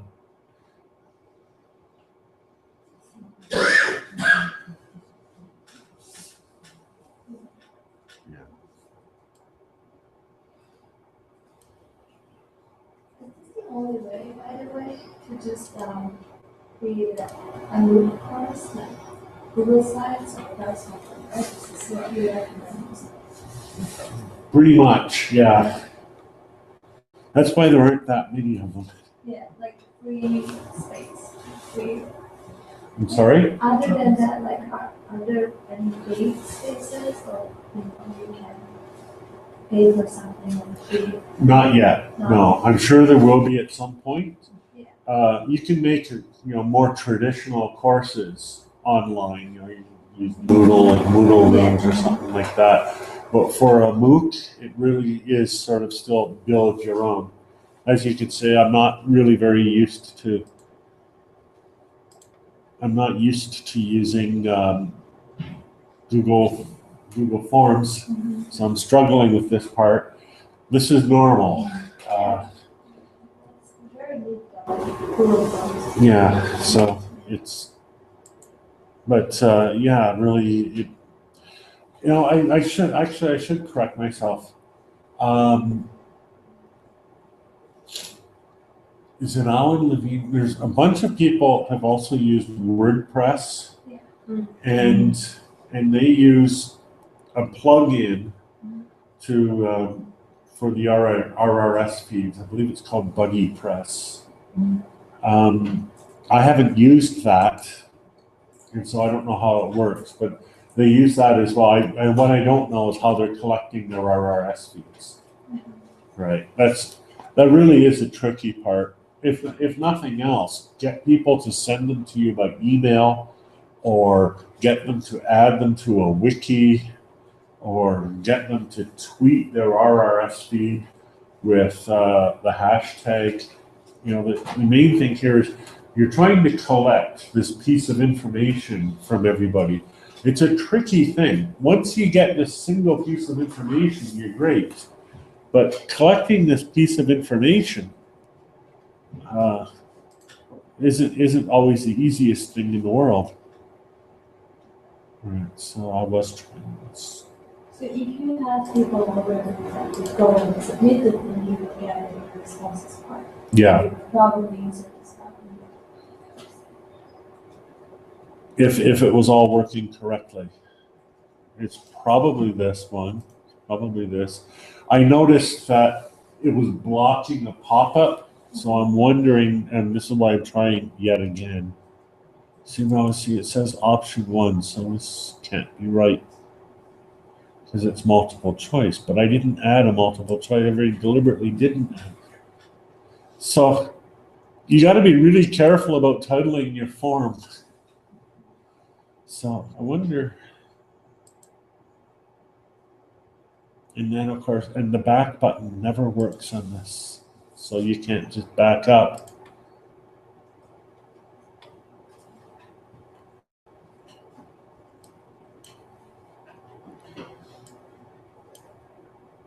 Let's try this one.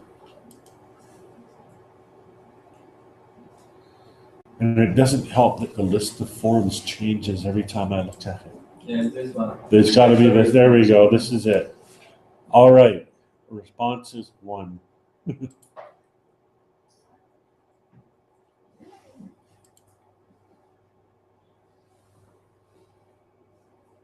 Number of daily responses, 1. Oh, that's funny. Okay, so it does actually work, although I'm the only one who's actually submitted to it. I assume, anyways, so that's good. Publish analytics, edit this form. So, anyhow, so how useful is this? Well, so far not very, but what you want to do is you want to collect all of these URLs. Grasshopper does this automatically, and what it does is for each URL, and I'll go back into it if I can find it. I'm flooded with Google Forms windows now. So for each one of those, it creates a new feed link, and here's one of them.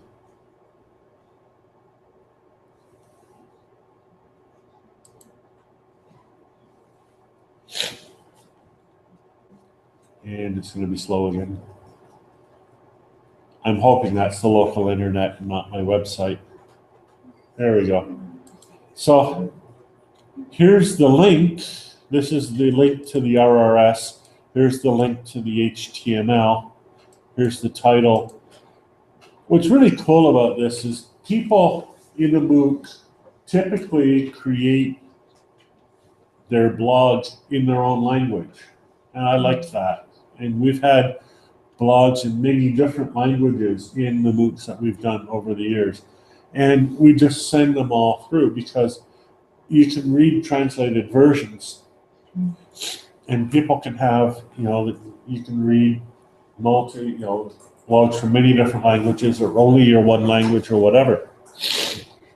I'm sorry, excuse me for the cold. But you guys don't have Grasshopper, which is really unfortunate. But what you can do is use an application like Feedly.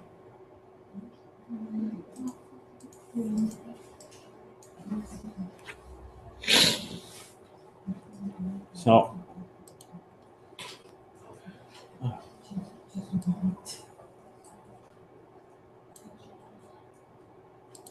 how are we doing here?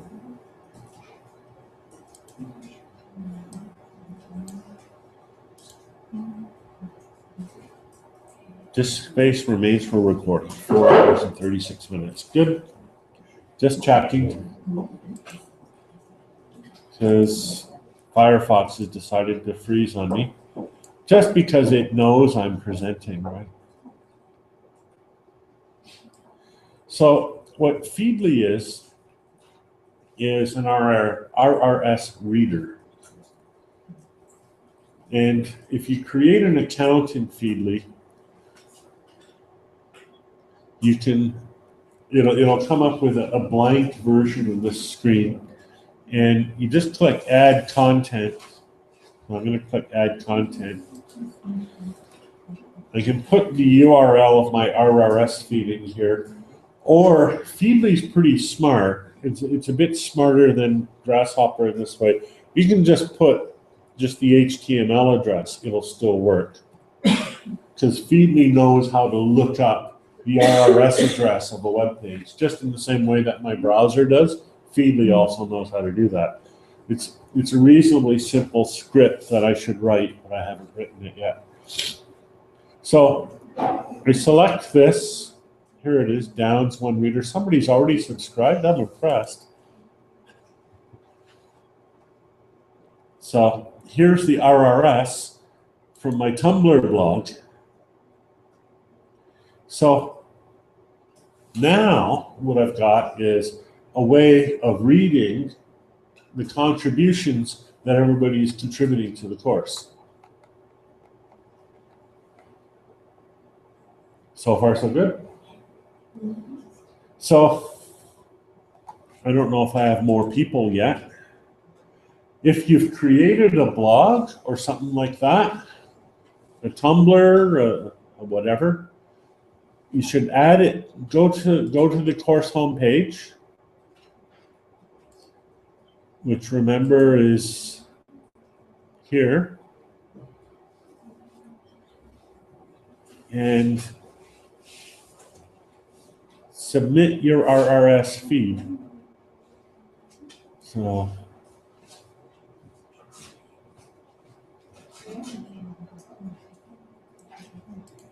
I'm not positive. This is the short version of the URL to start draft. So sites.google.com/site/unbordering. I guess that's the shortest URL.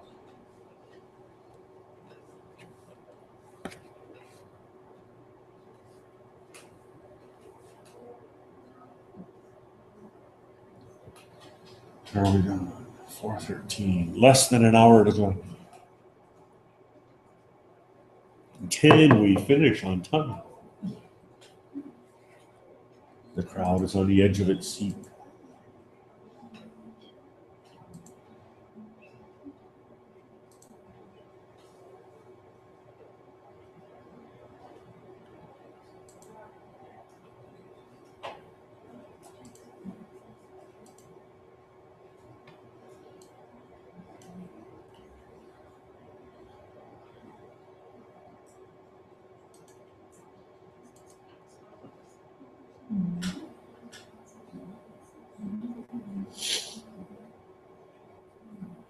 Yeah.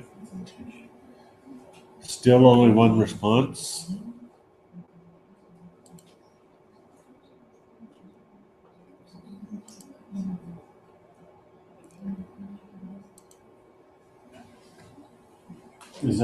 Have you tried to submit it and failed, or? because I still only have one response, which is sort of odd.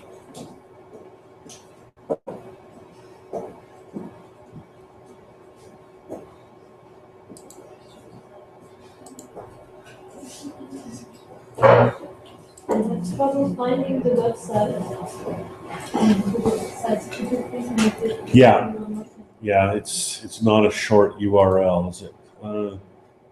So here it is. I'll put it up big on the screen for you.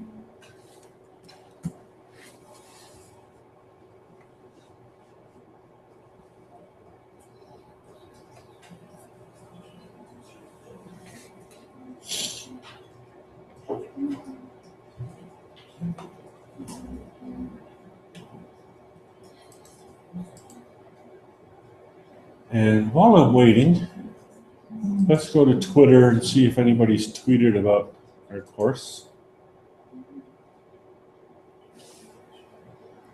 Oh, I don't want to go there. Page.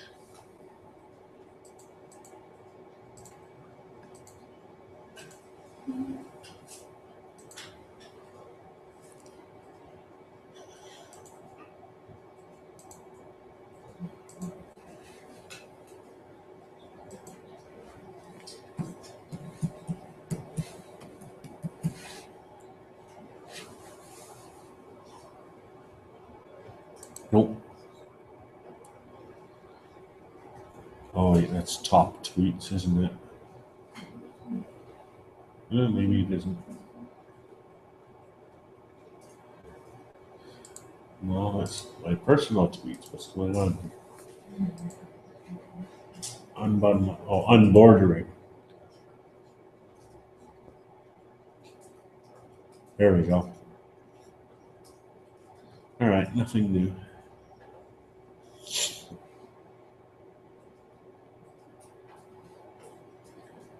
All right, let's see if we have anything new here. Oh, I have 2 responses. Yay. Oops, never hit learn more. Oh. I should have read that. Oh well.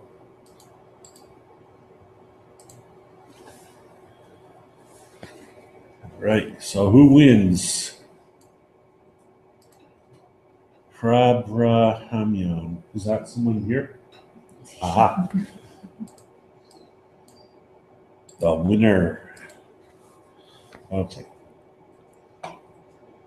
So I'll take that URL. This is kind of a manual way of doing it, which works fine with a group of 10 people, not so fine with a group of 1,000. This is one of the keys to a MOOC. Anything that requires that you do something manually will be a point of failure in your course. So it's really, so what I would want to do now is try to figure out a way of automatically getting these responses into my feed reader or into a list that I can publish or something like that. So I'm not going to be able to figure that out in 5 or 10 minutes here. It might take me a half hour, which is the rest of our course, so we don't want to do that. But that's basically what you want to do. I might try something in a moment or two, but probably not. No. So let's go back to Feedly. Here's Feedly. So I'll add content. Let's add the content.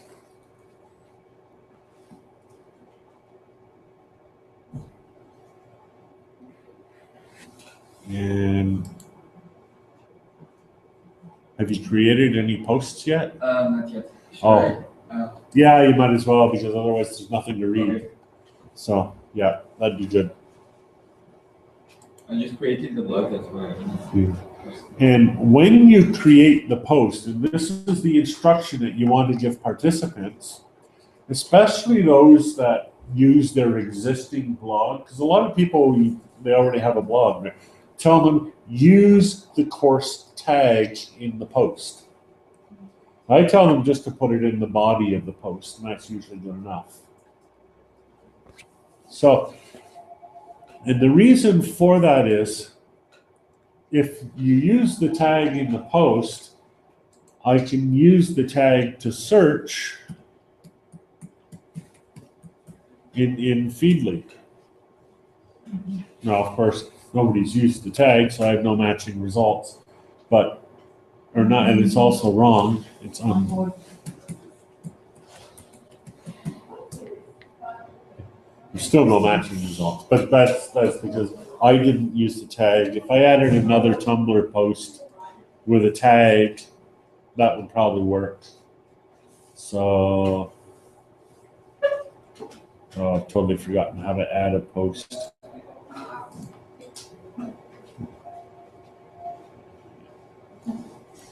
I need to go here. Oh, the other one. Click here. And here, or one of those. Okay, thank you.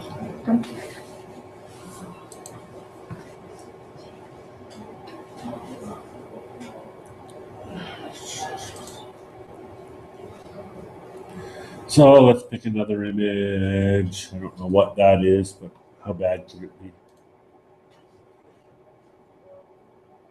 Oh, this is my family reunion. Okay, and let's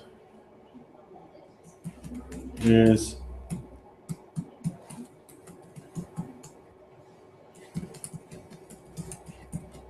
the family reunion on my mother's side. So that's me. That's me. And who else is here? It's hard to recognize them. That's terrible. Oh, it's Andrea, my wife, hiding behind someone. That's my brother Bill.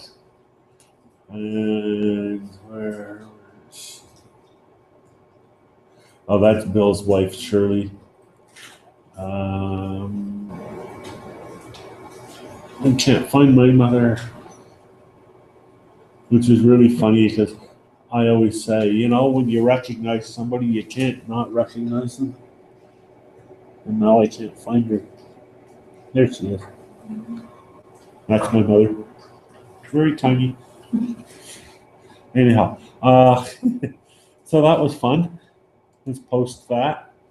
So now the world has it. I've already tweeted it, so it doesn't matter. So it'll take a few seconds to come up in Feedly. It doesn't take very long at all. It'll be down at the bottom probably. Or maybe not. I have a lot of sources in Feedly, as you can see.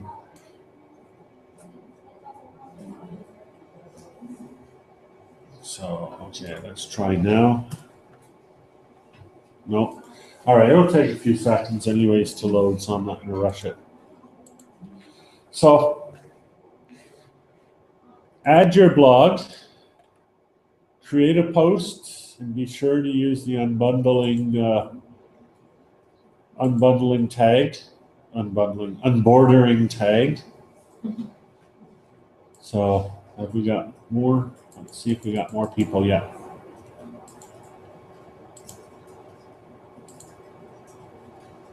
Responses 3. Yay! Who's next? All right, somebody did it wrong. So, whoever wrote "here is one more," this actually happened. This is not an RSS feed, right? You notice the RSS feeds have the HTTP in the front and they're the address of a website. So this won't work. And this is one of the most time-consuming tasks when I run a MOOC, even with Grasshopper, is going through the list of URLs that are submitted and filtering up the bad ones because people make mistakes. On average, about 25% of the URLs submitted are wrong. Most of those can be fixed, but it's time consuming and it's manual. And time consuming and manual is a point of failure for a MOOC. Also, I'm disappointed because I thought we had another one to add and we don't really. But oh well. So, So what I do in Grasshopper, and I'll show you this now. So in Grasshopper, I'll go back to the admin screen if I can find it. Okay.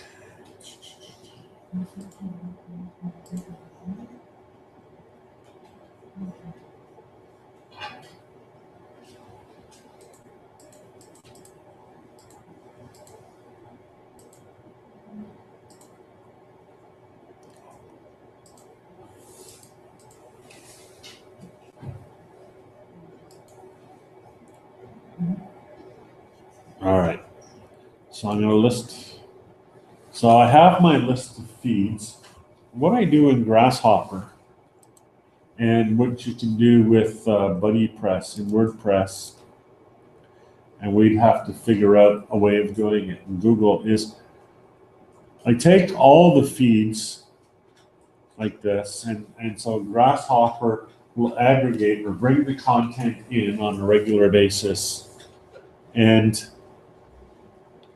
I assemble them together into a newsletter. So in Grasshopper, a newsletter is just a web page. So, and it's called, oh, that's posts, just a page. And I have no imagination. I just call it the daily. And why can't I find it? It's because everything is so tiny and I cannot read. Here it is, Change 11 MOOC Daily Newsletter. I got fancy with the name and then I could never find it. So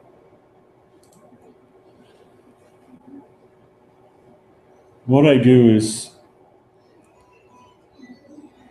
harvest all of the different types of posts.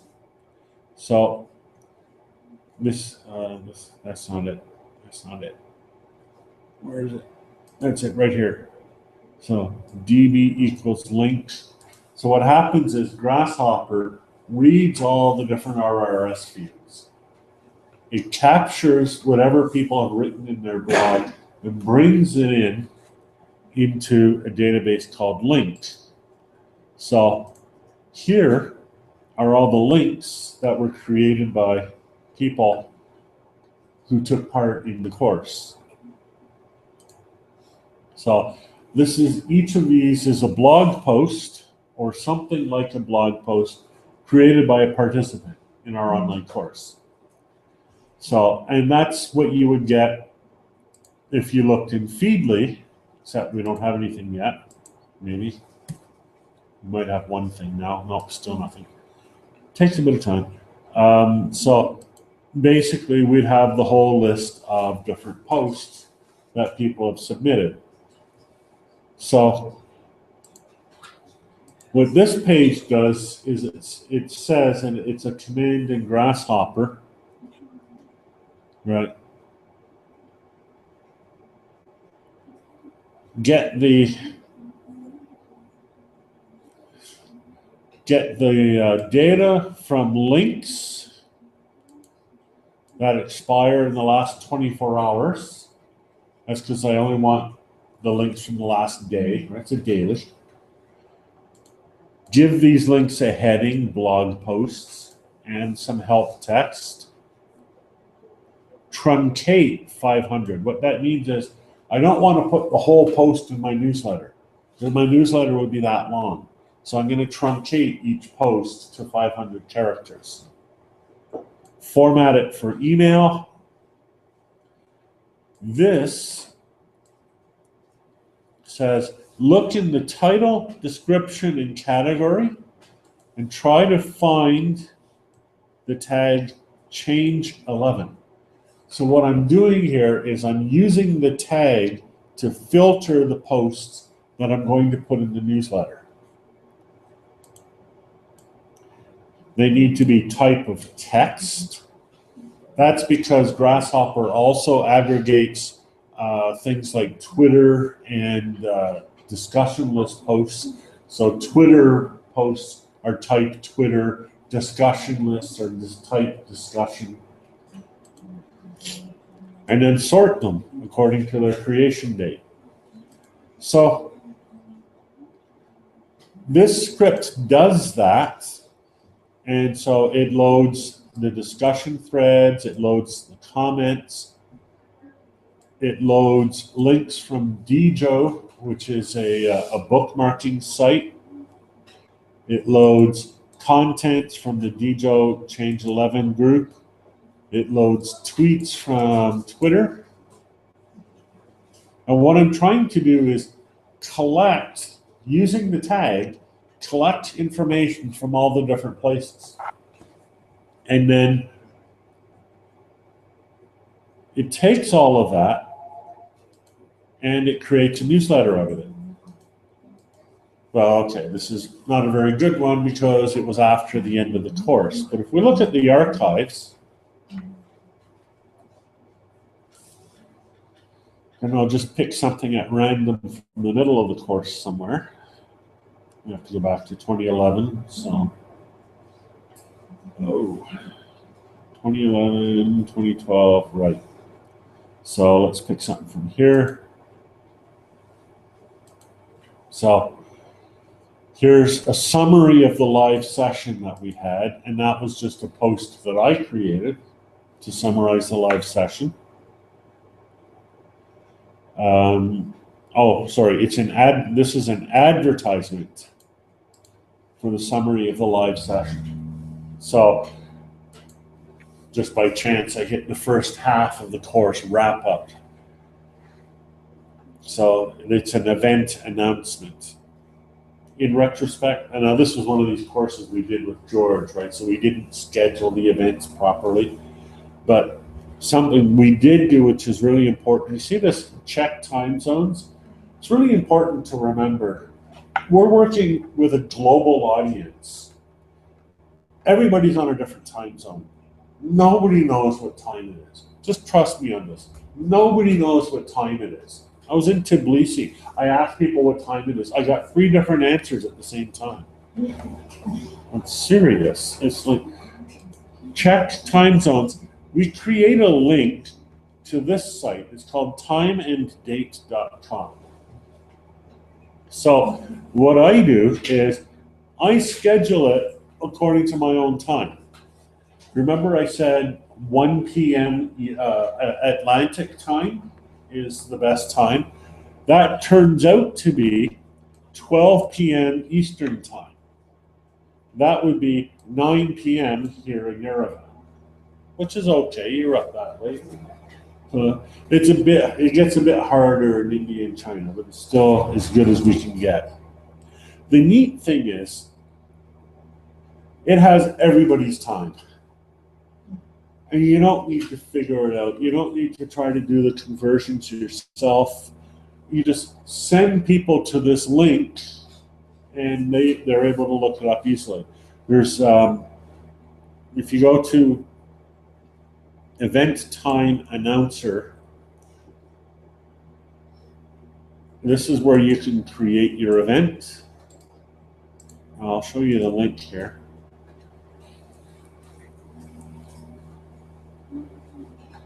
So really the main link is this, timeanddate.com.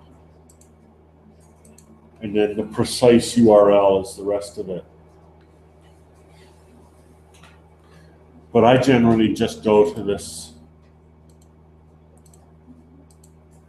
Right, so I'll just go to timeanddate.com and that'll take me to the home page. And then I always forget where it is, but there's an event time announcer link somewhere.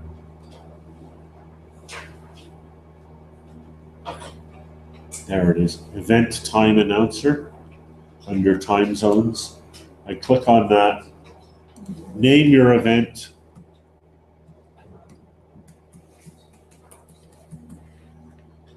And live webcast. Oh, that's just a quick way to name it. And then it'll default to your own location, which is kind of cool. pick your date, your time, how long it's going to be, maybe show the results. Now, what's really cool is you show the results, just take this link. I just copy this link and paste it in. Or you can add it to a calendar, or you can make an announcement. There's a bunch of choices you can make. But what I like about this is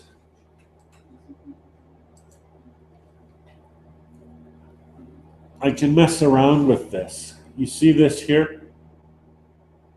This thing is ISO. It's 2014, that's the year. 11 is the month. 05, T, and then the time, which is 00. So I can actually change that link to anything I want. Let's make it like 15. And also this here, P1 equals 370, that's the time zone. And I can make that any time zone. I guess Yerevan is time zone 370.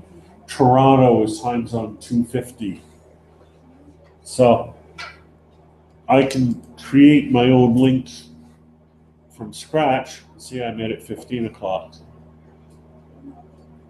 Now let's make it Toronto just for fun.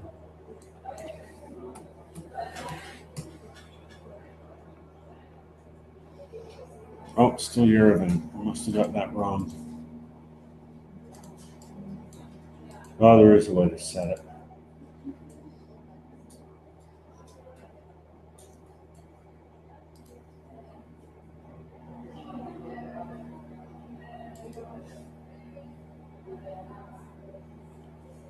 Oh, there is a way to set it, but maybe it's just Z.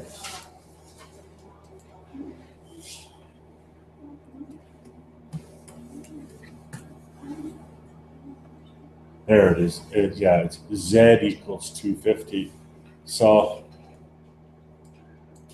this is really useful because it means I don't need to go to timeanddate.com every time I want to create a new event. It also means I could write a script that automated the creation of times using this site. So it's fun. Let's go back to 370. Go back to Yerevan time. All right, so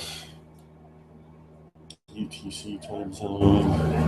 Anyhow, playing around with that, we can spend the rest of the day.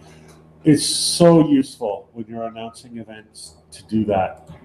So that was the first thing in the daily, was the event. Then here are the blog posts. People wrote blog posts on their own website. We collected them, and now we're sharing them. 12 reasons not to engage in a MOOC. Right. So, here we go. So and you notice what they've done here, right? They used the change 11 tag. They put it right in the title. And that way,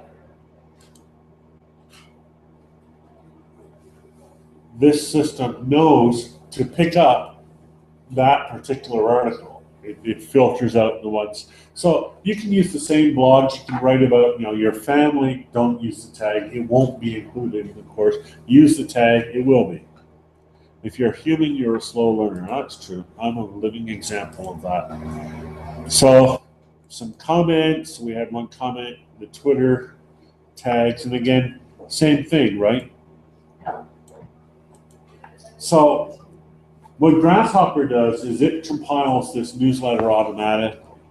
I think if you were using Google, you would probably have to do it manually. And what you would do there is basically each day collect, you'd go to Feedly perhaps and collect the links that were created. Maybe there's a way of doing it, or maybe just use WordPress with BuddyPress.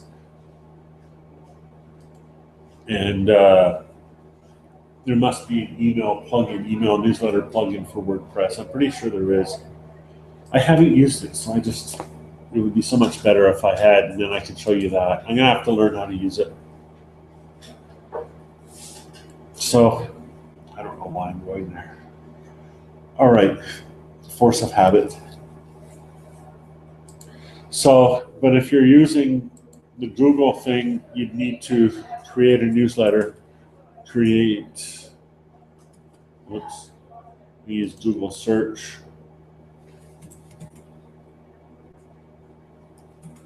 Email, newsletter. So create and send email newsletters. That's publisher. Yeah. This email. Create. Let's do it this way. Mailing list.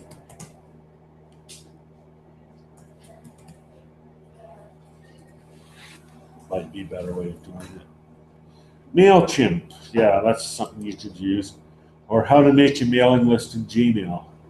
You could probably build it all in Google somehow. So what you want to do here now again is people can subscribe to your mailing list. So that's why with the online courses that we have a way to sign up for the course. That's to sign up for the email newsletter and then submit your feed. That's just to provide a URL for your web page. I have found that it's better to do those separately. Have people sign up for the newsletter first. Give them a bit of, send them a couple of newsletters. Give them a chance to look at the website, to read the thing about how this course works. And then later, give them the page about how to submit your URL to add your blog to the page. It just gives, trying to do the two things at once is too much for most people. If they were used to it, if it was, MOOCs they've done on many occasions in the past, it'd probably be okay. But if it's their first MOOC of this type, it really is too much. And I've even created videos, and you can see them on the change page. I've created videos trying to tell people how to submit their blog post.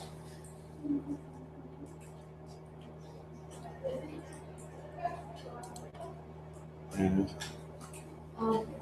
So what you're essentially saying is that signing up for the newsletter and signing up for people who sign up already for the course, do they ever sign up for the course or they don't? And what is the difference between signing up for the course, signing up for the newsletter, and signing up for submitting the manuscript? Who are these people? Yeah. Are they different people? They can be. There are people, and I know this because I've seen signs of them, who don't sign up for anything. But they can still take the course because everything is open and online, right? They can just go to the website and read the daily newsletter on the website. And they don't need to do anything. If they sign up with their email address, they get the newsletter, right? That's not the same as signing up for the course. It's just signing up for the newsletter. A lot of people treat it as the same thing, but really it isn't. And it's interesting, the numbers that we've given as how many people are in the course, it's always how many people have signed up for the newsletter. But probably it's more. Certainly it's more. And then, so for the first MOOC that we ran, we had about 1,800 subscriptions beginning to end. It changed over time, so it wasn't the same 1,800 the whole time. But people would sign up for the newsletter, decide, no, I don't want the newsletter, but I'll still go to the course website. So they're in the course, but they're not signed up for anything. Then finally, putting your web address in, your RRS address, that's to sign up to contribute content to the course. Usually it's much fewer. It's like 10%, maybe even 5%. Oh, I forgot his name. The other guy who presented at the conference. Pardon? On Sunday, Yeah, Schneider. Schneider. Yeah, Thomas Schneider, wasn't it? I don't know. Daniel? Then Daniel, he talked about like 1% or 0.001%. I found that doing it this way, you get more than 1%. So I found you get closer to 10%. The nice thing is, and it really is nice, is that this scales, right? You can have, you're not, because everybody's writing on their own website, you can have as many people as you want adding content to the course. It's okay. Now, that can result in some very long newsletters, but that's when you encourage people to use something like Feedly to follow the content in the course. So what we did is we would export what we call OPML. I've talked about it a couple of times. It might even be here. Yeah, maybe not. Yeah, there it is. OPML list of feeds. Now, it doesn't look like anything, but here's the source. Please be there. Please be there. There it is. This is OPML, and basically what it is it's an XML list of all the feeds in the course. These are usually generated automatically. This is generated automatically by Grasshopper. If you're running a course and you're adding your content to Feedly, you can generate OPML from Feedly as well. And I have to find where it is. Let's go to the home. Right. And it's going to be down at the bottom here somewhere in the most useless place possible. I believe it's in preferences. I haven't done this for a while. So searches. Sharing shortcuts. Is that it? No. Feedly is under constant development. So. Oh, I don't know. So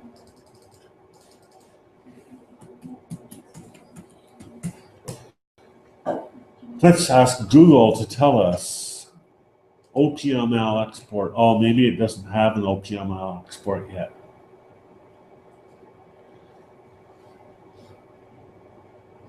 Oh, they added it. Good.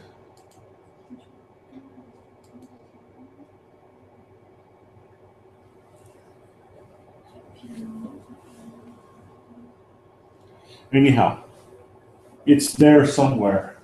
And the point to remember is you want to export OPML. There we go. Oh, so feedly.com/ hashtag OPML. That's handy. And my browser's going to freeze again. So what you would do is in your Feedly account, you would go to this page. So here's the link nice and big for you.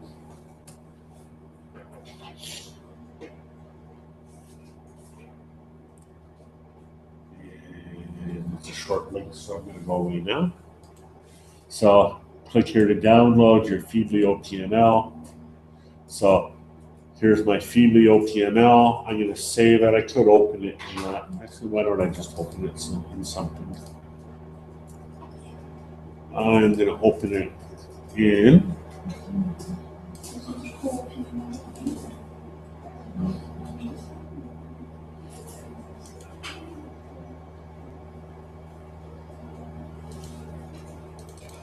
This is one of my favorite applications. You probably never heard of it.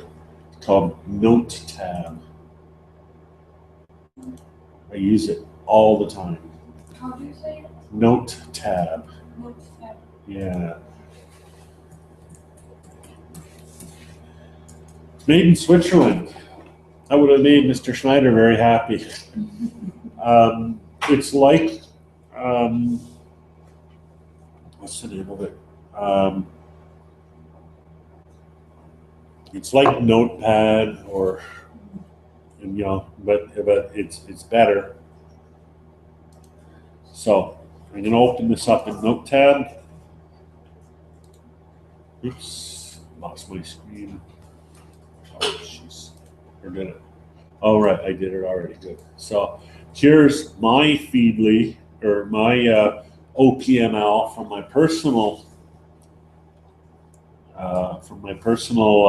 Feedly account. So what we would do is export this OPML and post it somewhere as a file. So we'd go back to our site and save it as a file. So I'll just save it as Feedly OPML.xml. That's good enough. So let me save that somewhere.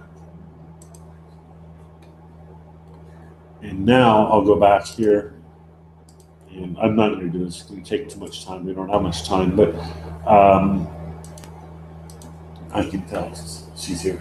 You still have 10 minutes. Yeah. So I go back to the course and I make that link available. Now, the reason why I do that is any person now who has Feedly or any other log reader or RSS reader can now import that OPML file. And as a result, very easily get the full list of all the blogs that contribute to our course. So, and this is what people have done. And it's interesting because, oh, thank you. It's interesting because now they don't even need the course at all to continue with the course, right? We could lose our central website completely and they can be self-sufficient. They have a tag, they have OPML files, which now they can exchange with each other, and really that's all they need. But you know, they can come to our series of events if they want, but they don't have to. So, well, world's most boring video, I tell you. But we have 3 viewers still.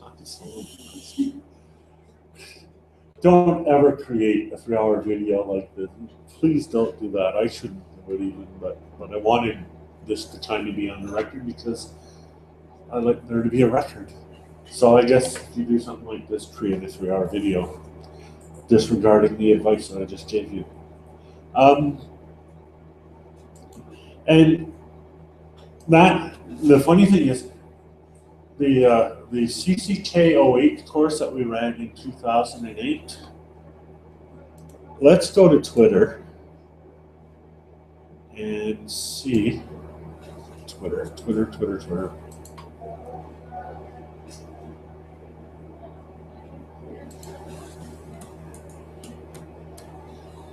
Let's see if anything's happened in that course recently.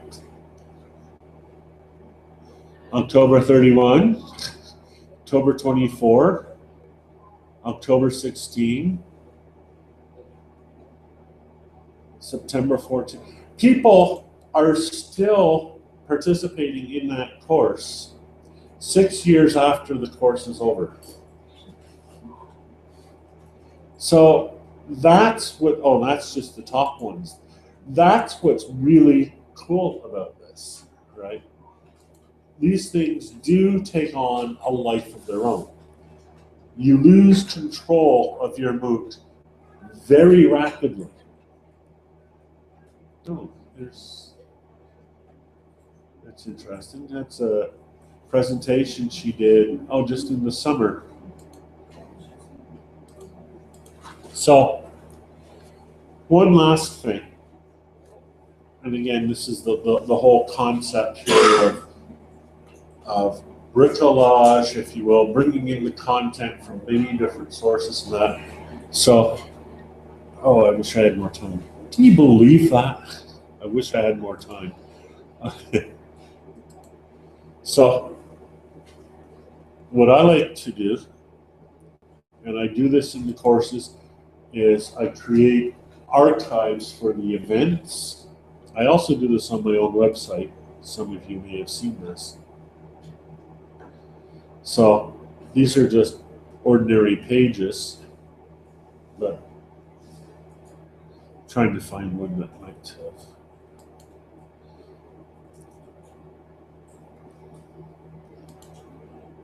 So this is a presentation, but it could just as easily be a workshop like this, or it could just as easily be an online event. And this is the video of the event. It's me doing my characteristics. That's me because I've forgotten something, or I'm trying to remember something, or I'm trying to figure something out.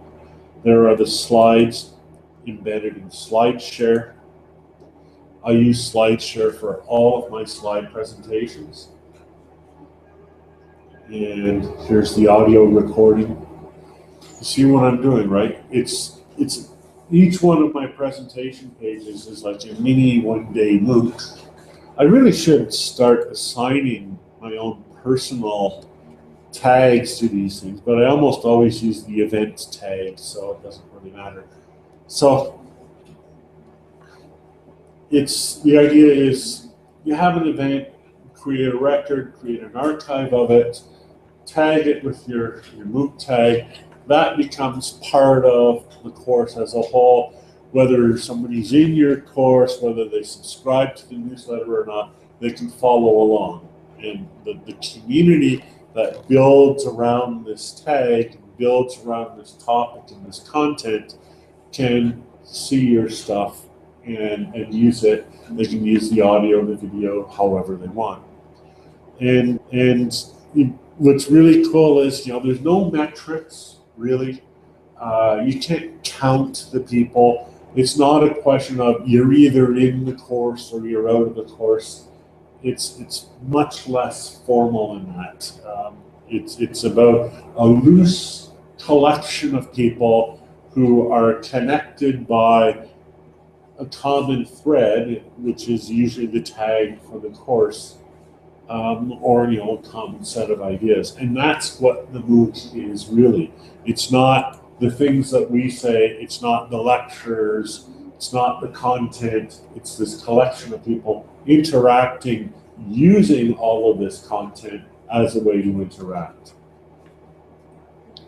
I have 3 minutes, and I just want to show you one last thing, and it's this. I tried to show people on Sunday in the afternoon. So this is so cool. This is way cool. So what IFTTT is if this, then that. So one of the ways that I use it is to create RRS feeds out of anything. Here's the channels. A channel in IFTTT is a third-party application of some sort. Here are all the different applications. The ones in green are ones I do not have accounts on. The ones that are in color are the things I do have an account on.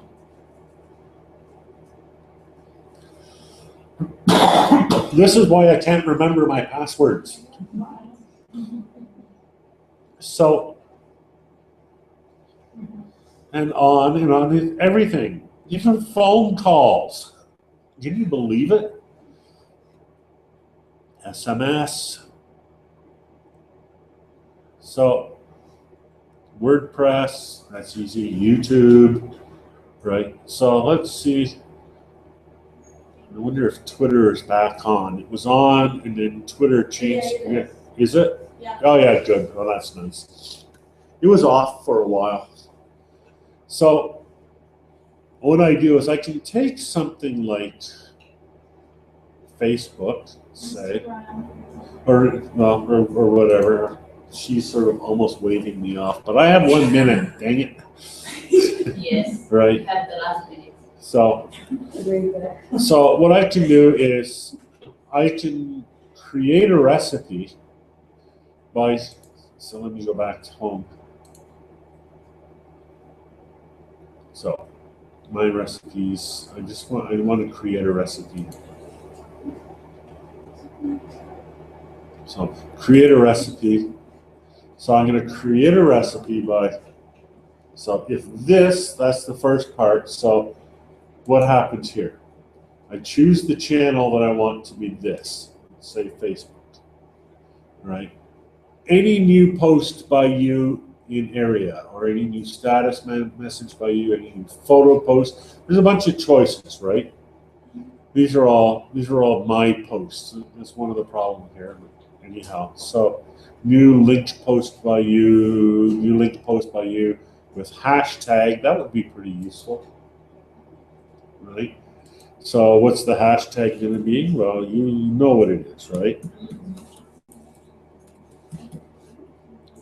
So that's the trigger. Now what do I want to happen? I want it to make it into an RRS feed. It should make it into an RRS feed. Oh crap, where is it?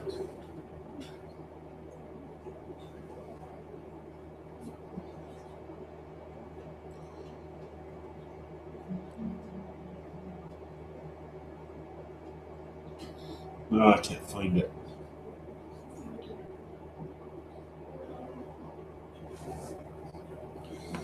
Okay, maybe it doesn't. I think what I do is I make new blog posts out of it. So blogger.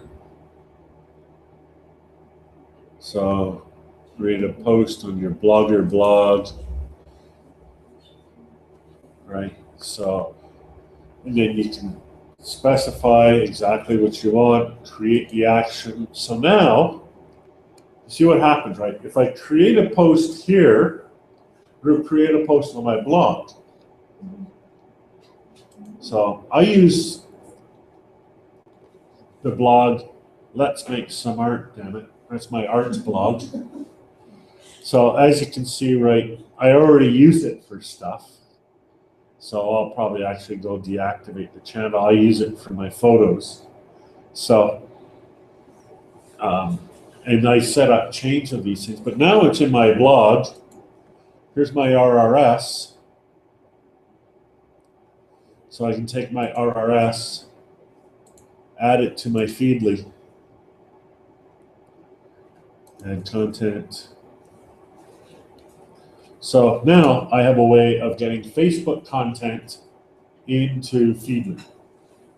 And that means I have a way of getting Facebook content into my course and into my newsletter. And not just Facebook, but all of those other applications that you saw.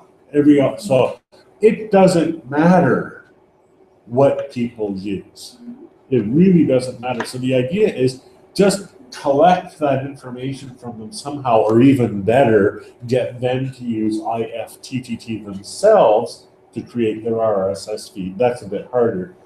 And you can get the content into your course. And again, that's the idea of supporting many different kinds of applications, many different kinds of content. And so the best MOOCs are those that have not just blog posts, but videos, images, art of any sort, audio content from SoundCloud or whatever, Instagram, Pinterest, whatever, even phone calls. Phone calls are fine. So that's the last thing I wanted to show you, and now she's hopping. So that's a sign that we should wrap it up. So I'll say goodbye to our 4 viewers online. Bye. Thank you for hanging in there. I'm very impressed.